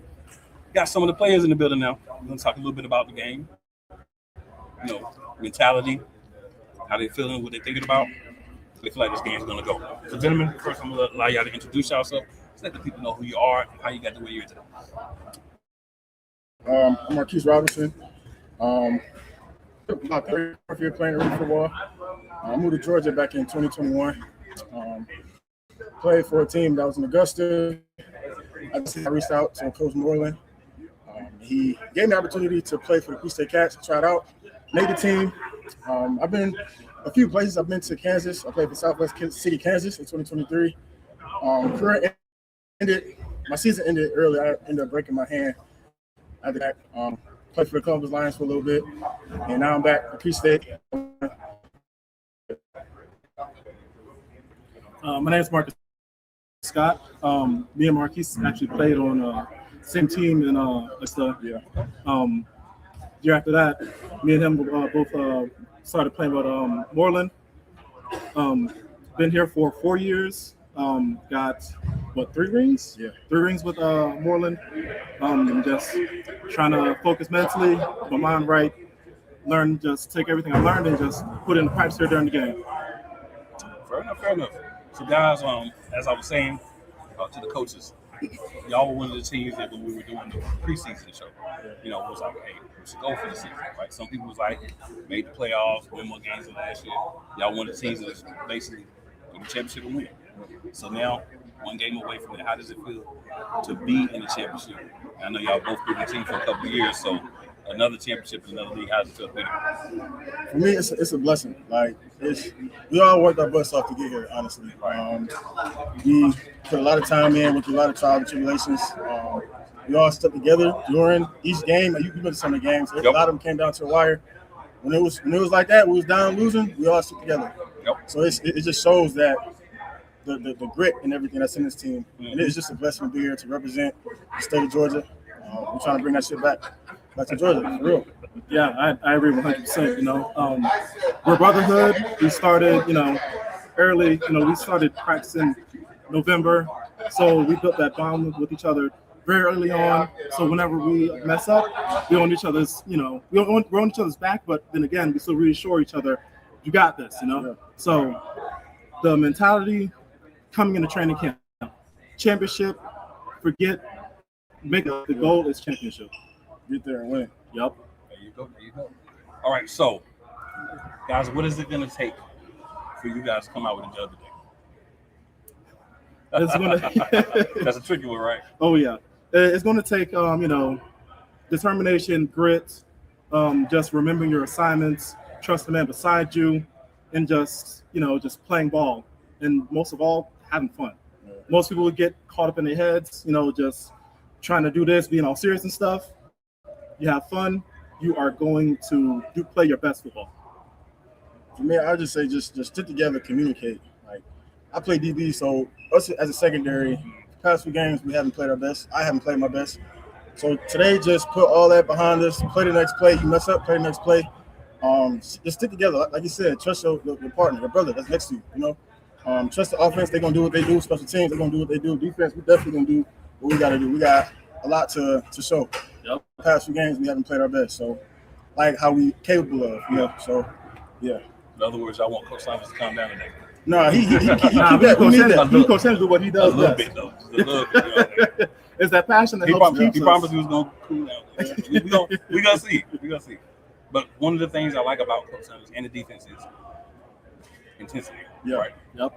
Sometimes, people coverage, you misread something, but you guys are intense, and that comes straight from Coach Sanders. You can tell just the level of emotion that he has all the time. Oh, yeah. I love it, man. Wears emotions on the sleeve. Oh, yeah. I think it's exciting. It motivates the team. Yeah. Now, I know, like, sometimes when y'all play with Coach, I know y'all hear, we get a whole new defense in. Yeah. Sit everybody Yep. down. Yeah. Does that feel like a little extra motivation? Like, he trying to sit me down? No, we ain't doing that. Or is it just like, Yeah, it's just it's a little bit of both. it put us like it keeps us on our toes. Like we know what we got to do, no matter who it is. We got to play the game. Yeah. And if you don't, next man up. Right. Because we know that the next man up is just as good, if not better, than the guy that's playing right now. Right. So we know that one mess up, two mess ups, get you out. I ain't gonna let that happen. I hear it, man. I hear it. So the last question I ask you guys is, what happens if you don't win today? I mean, I'm still gonna look at everybody as a brother. Yeah. We just gotta learn from this. Study film, take the criticism, look at what you did wrong, what you did right, take that to the drawing board in the offseason. And next season we gotta come back even harder. I agree 100%. Just take it on the chin, get back in the gym, get back in the field, work twice as hard as you did last year. Well, we need this done. The year that they played in the AL2 in the championship, I wasn't here for it. So, yeah, we need this. We need this. I dig it. All right. So, appreciate you guys being good luck, fellas. Yes, sir. Good luck. Yes, sir. Thank you. Yes, sir. I'm going to be right back. A couple more players.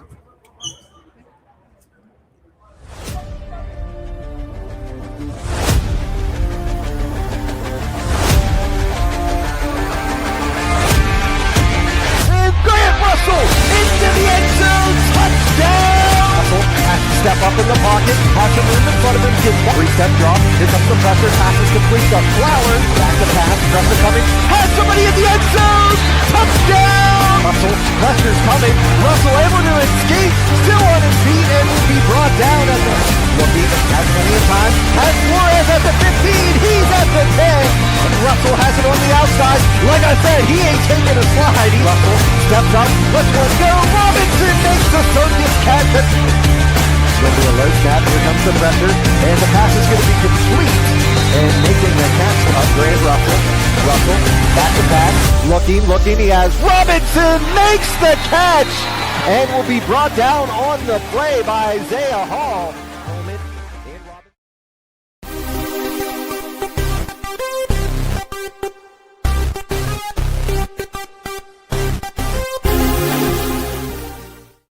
How many times a week? Like three or four times, maybe. I gotta pump those numbers up. Those are rookie numbers in this racket. All right, good people. We back. Got some more players from Peach State Cats. I'm gonna let these gentlemen introduce themselves, tell you how they got to where they're at today. And we got a few questions for them. All right, Antonio Turner came through a Moreland, been a Terminator since. So that pretty much sums it up. Alex Swan, pretty much the same thing. And over Moreland, since you've been with P State, won a couple rings, just been having fun. So as y'all can tell, these guys are locked in. They got their mask on. They was in the middle of pregame stuff, but they took a few minutes to come talk to us. So, gentlemen, y'all been here a while, so I'll ask you this question first.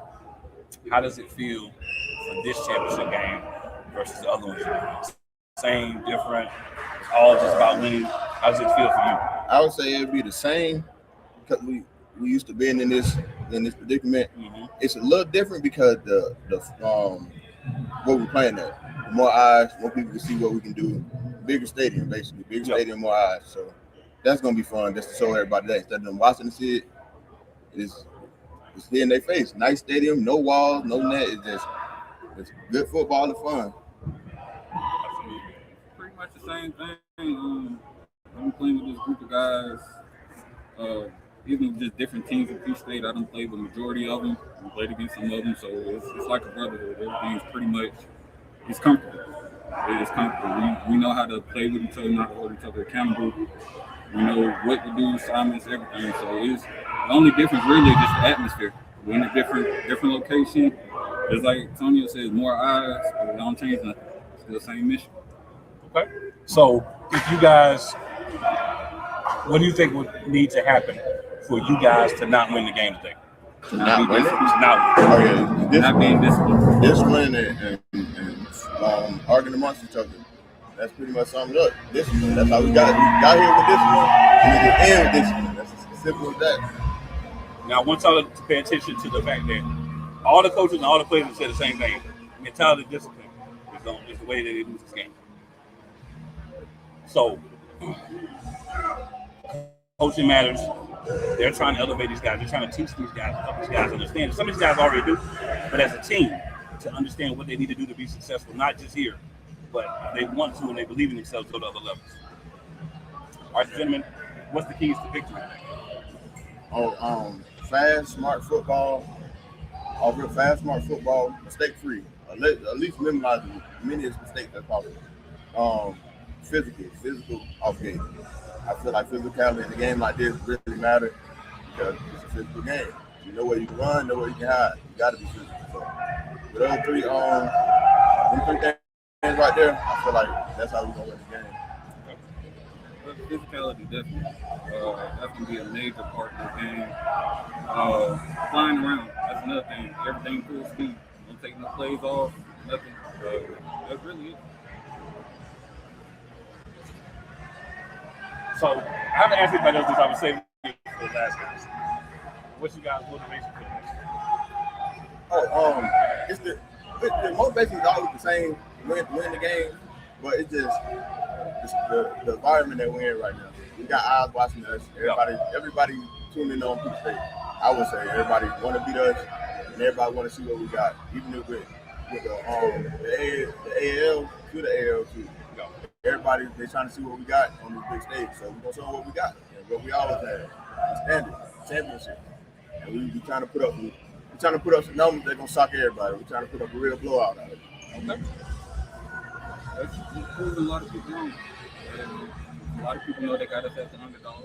So with a 14, 17 points, I don't like it. A lot of my teammates don't like it. So is that, also I put two loved ones to rest before the season started. So a lot of this season been dedicated to them. That's true. They got a voice better than us. 17? It was 14 when I heard, but it might be 17. I guess that's diabolical. That's crazy. Okay. I'm glad you said that one. And I'd like to ask these questions, guys, because I want y'all to get to know the people, right? These are two teammates, two parts of the team, but they're also two individuals. We all have different things going on in life. This man's motivation is, family members that, he has to lay to rest. So you have all these different motivations. So when the win happens, if it does, it's that much sweeter. If it doesn't, it's just more fire for the next season. So, gentlemen, good luck. Appreciate y'all. All right. Let y'all get back to it. We're gonna see after this for what we all just told you. It's about to get crazy. It's about to get hectic. Real physical football. We're gonna have fun today, man. There you go. So we're gonna be back in a few moments. So we're gonna flip, and we're gonna start talking to some people from the Steel City.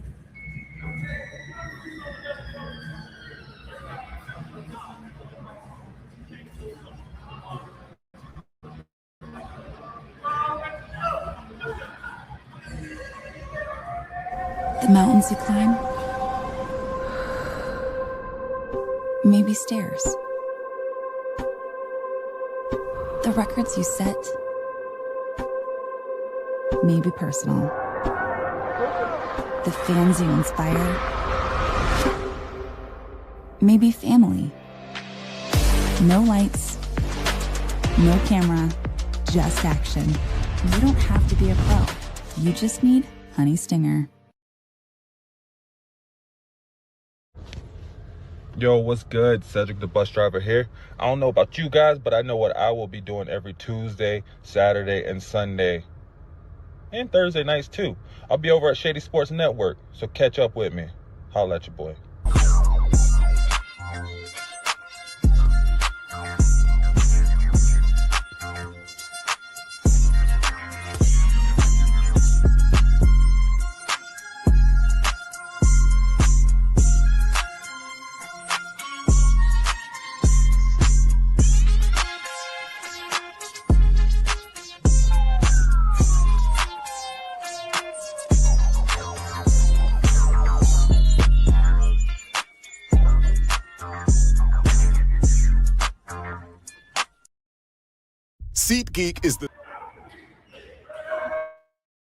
SeatGeek is the ticketing app for fans like Boomstick Lady.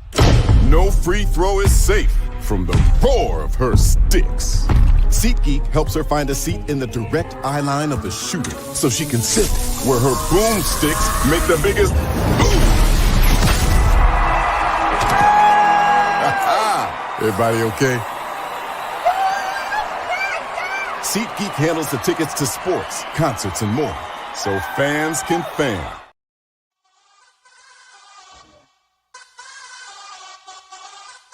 This is Current. It's the card my parents used to pay me for mowing the lawn, running errands, and doing well in school. This is the card I used when we got the idea to make our own clothes. And we spread the word, drove downtown, and sold everything we made. This is the card I use to do the things that really matter. This is Current. Visit current.com and download the app for free today.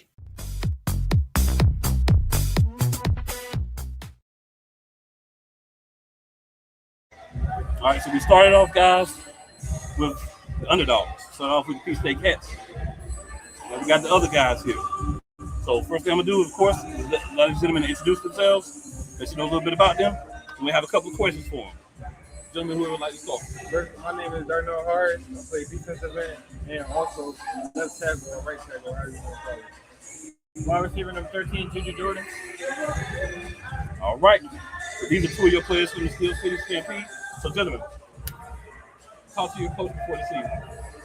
One of the things you said was, my goal is to be in the championship and win. Halfway there, how does it feel? Feel amazing, honestly. You know, we came a long way as a team from Philadelphia. Yeah. You know, we don't really got too many opportunities, especially with the whole indoor football arena. It's like one of the only teams out there for us.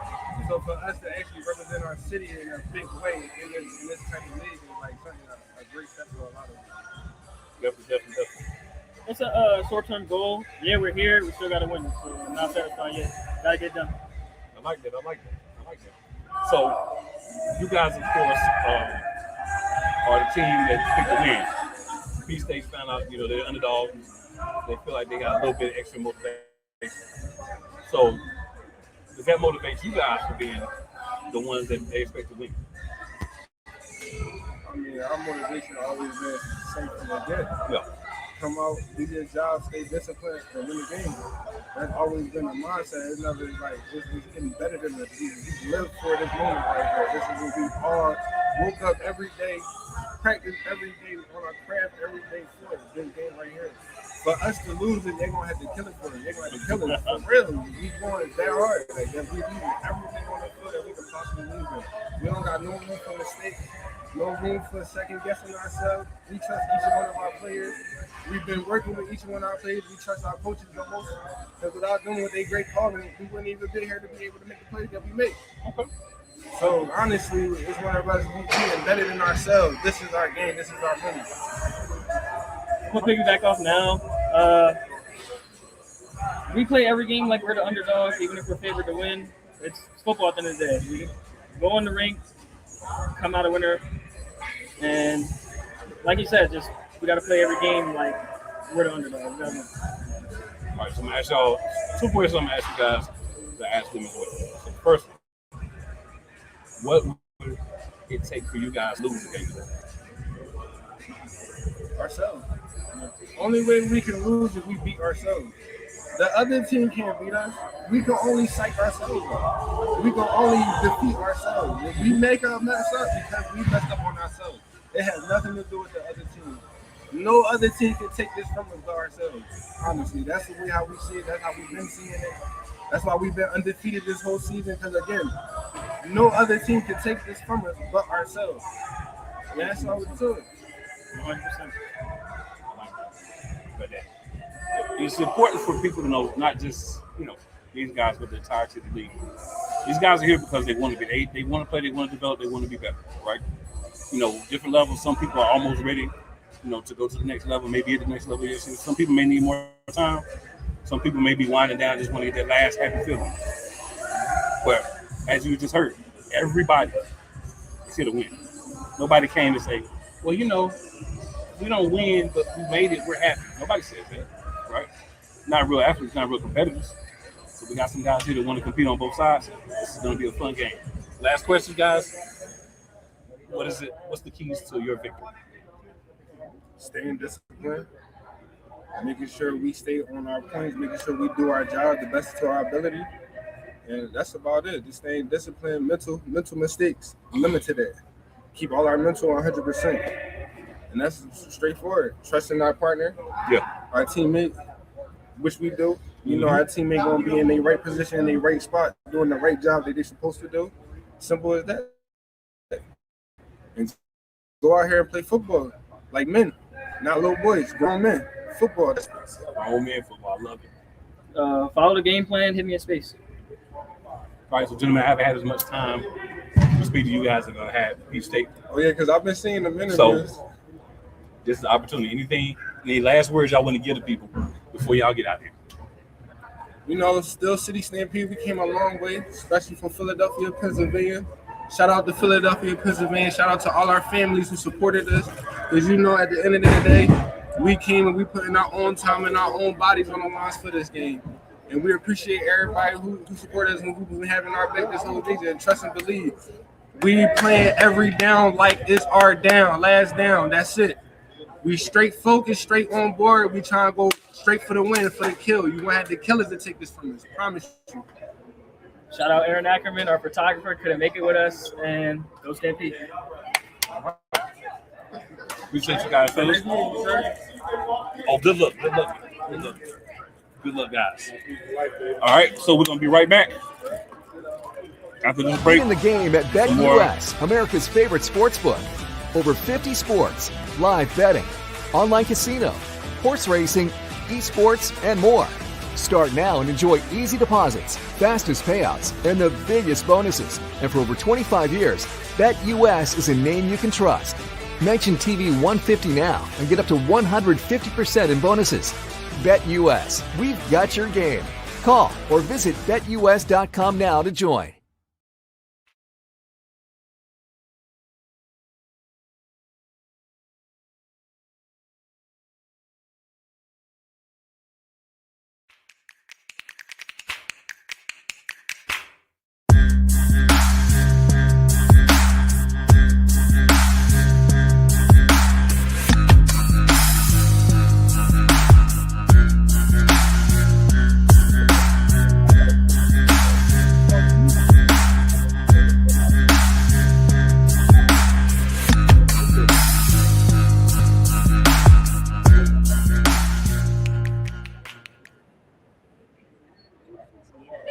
right, so we are back, guys. We got some more of the players from the Stampede here. So the first thing I'm going to do is allow them to introduce themselves, get to know a little bit about them, and we're going to get into it. Number 38, Livewire Brian Clan. Number 44, Tristan Battle. All right. So, gentlemen, championship game, as I asked your teammates, y'all were one of the teams that said this was your goal, to be here and win. How does it feel to get the first step done to be here? It's motivation, just stepping forward, making sure we handle our jobs and get the job done. That's the key thing, get the job done. Coach always preach it. And stay mindful, stay motivated. Me personally, it's a step on the stairwell that we've been climbing on all season long. Keeping the main thing, focusing on the end goal. This is where we wanted to be. And we had to do and did everything we needed to do to get here. Yes, sir. So, looking back on from the beginning of the season to now, how do you feel you guys have developed as a team and as individuals?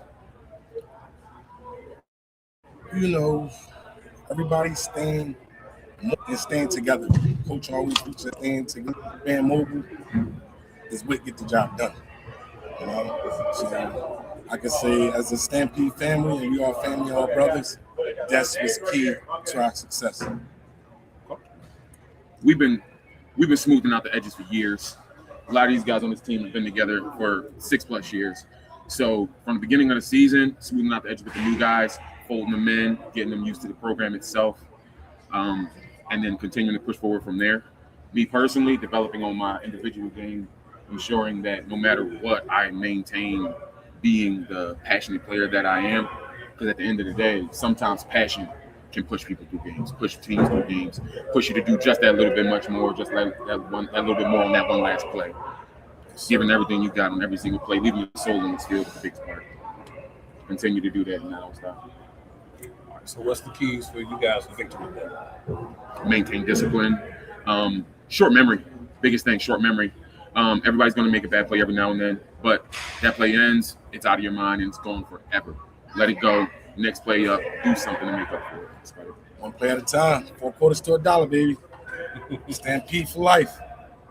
All right, so the difficult question for everybody. Shout out to Joe, too. What would it take for you guys to lose today? Long memory. Maintaining on something that happened 2 plays ago, something that happened a play before. Short memories win games. Treating each play like it's the last play on the field win games. The only thing that can beat us is ourselves, essentially. Me, not following what the instruction is. Just got to stick to the game plan, man. And one of the things I always like to point out is AAL2 is developmental. So that's why I ask the guys questions about like development things.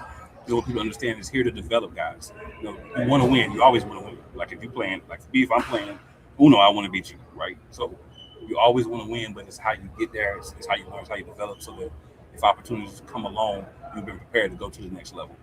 And I feel like these are 2 teams that have done a good job of that. One of the reasons why I feel that way is because they're both in the championship, right? Because you don't get here by mistake. You don't get here by luck. You get here because you go out and you do what it takes to win. They're working. Yes, sir. So, gentlemen, haven't had much time for you to add pieces and cast this year. So, we have the opportunity. Any last thoughts you want to share with the people? Hey, to the whole Philadelphia, to the whole AL League, thank you guys. Let's make it happen, baby. We're going to bring it home. Shout outs to Shady Sports Network. Yes, sir. Thank you. And good luck, man. Good luck. Thank you. Steel City Stampede, putting on for PA, not just PA, with a premier team coming out of Philly as well. So appreciate all fans from Philly all the way to West Virginia, all the way to wherever you guys can catch us. Steel City Stampede, we're going to keep rolling, baby. Stamp that. All right, man. Good luck, man. Thank you so much. I appreciate you. No doubt. All right. So we'll take a quick break, and we're going to be back talking to a couple more people from the Stampede. Hey, Eagles fan. Join my man Cool McCain and a host of others as they break down every single game, every single week in an objective manner, and also from a fan's perspective as well. Remember, this cast feels just like you. Nobody likes you. And you don't care. Fly, Eagles, fly. Eagles Elite Podcast. Every Wednesday at 8:30 p.m. Eastern on YouTube and other podcast outlets.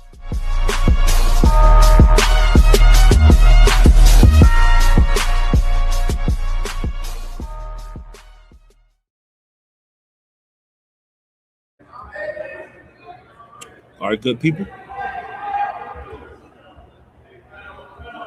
1 second, y'all. 1 quick second. How many times a week? Like three or four times, maybe. I'm gonna pump those numbers up. Those are rookie numbers in this racket.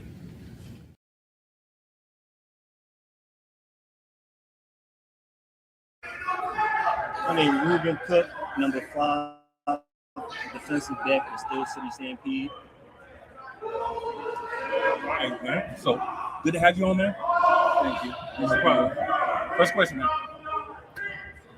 The team talked about being here since the preseason. How does it feel to get here? Step one, of course, you want to win the championship, but you got to get here to win.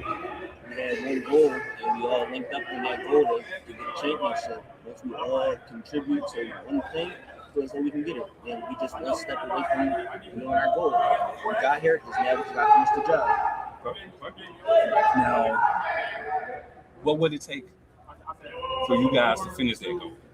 Play fast and physical football for 4 quarters. Keep minimal mistakes and don't get in our emotions. Now, what on the flip side, what would it take for you guys to lose that game? If we start fighting amongst ourselves, the finger pointing, the bantering on the sideline, if we're not being brotherly like to our brothers that say we brothers. Right. Your man down, pick him up. He miss a play, help him out. Development. How do you feel about the team development and your development from, we'll say, the first game of the year to now? From the first game to now, I say the development. It was rough in the beginning, but then as we got a new core of guys, because it's 2 teams that came together as the league wouldn't know. We had the Seminoles and the Steel City Stampede. This is our second season, and we can see as we're starting to gel together, there's not a lot of egos. Nobody's bigger than the other program. Well, nobody's bigger than the program, and we're just all continuing to move forward and just try to keep our head right going towards the goal. And what is your personal motivation? My personal motivation? I just want to help him. That's all. I just want to help him. I feel that, man. I feel that. So looking at this, how would it feel to win the game? You know, talk about coming together, 2 teams coming together. You know, the young core that you had to put in all the things you had to mix them together. How would it feel to get that win? It feels great because everybody doubted us. The league doubted us. Every week to week, everybody thought we was going to lose. Well, we just got one saying, FTN. And we going to say is forget the naysayers. But if you can put that together, then you know. Yeah, I don't. Yeah. So it's FTN mentality, and that's just how we've been carrying it. Fair enough. So again, man, didn't have as much time with you as I did with you guys as I did with P-State this year. I did so good there. So I want to give you the opportunity. Any last thoughts, last words, anything you want to tell the people? Feel free. Just be ready to see some good football. That's all. Hard, rugged football. And you're going to see, you won't be holding up that trophy when that 4 quarters is over with. Yeah, you go, man. Good luck today, man. Thank you. No doubt. Love you, Mom. All right, guys. So we've got Coach will be coming on here in a moment. So this is a quick break. And we'll be back.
Get in the game at BetUS, America's favorite sportsbook.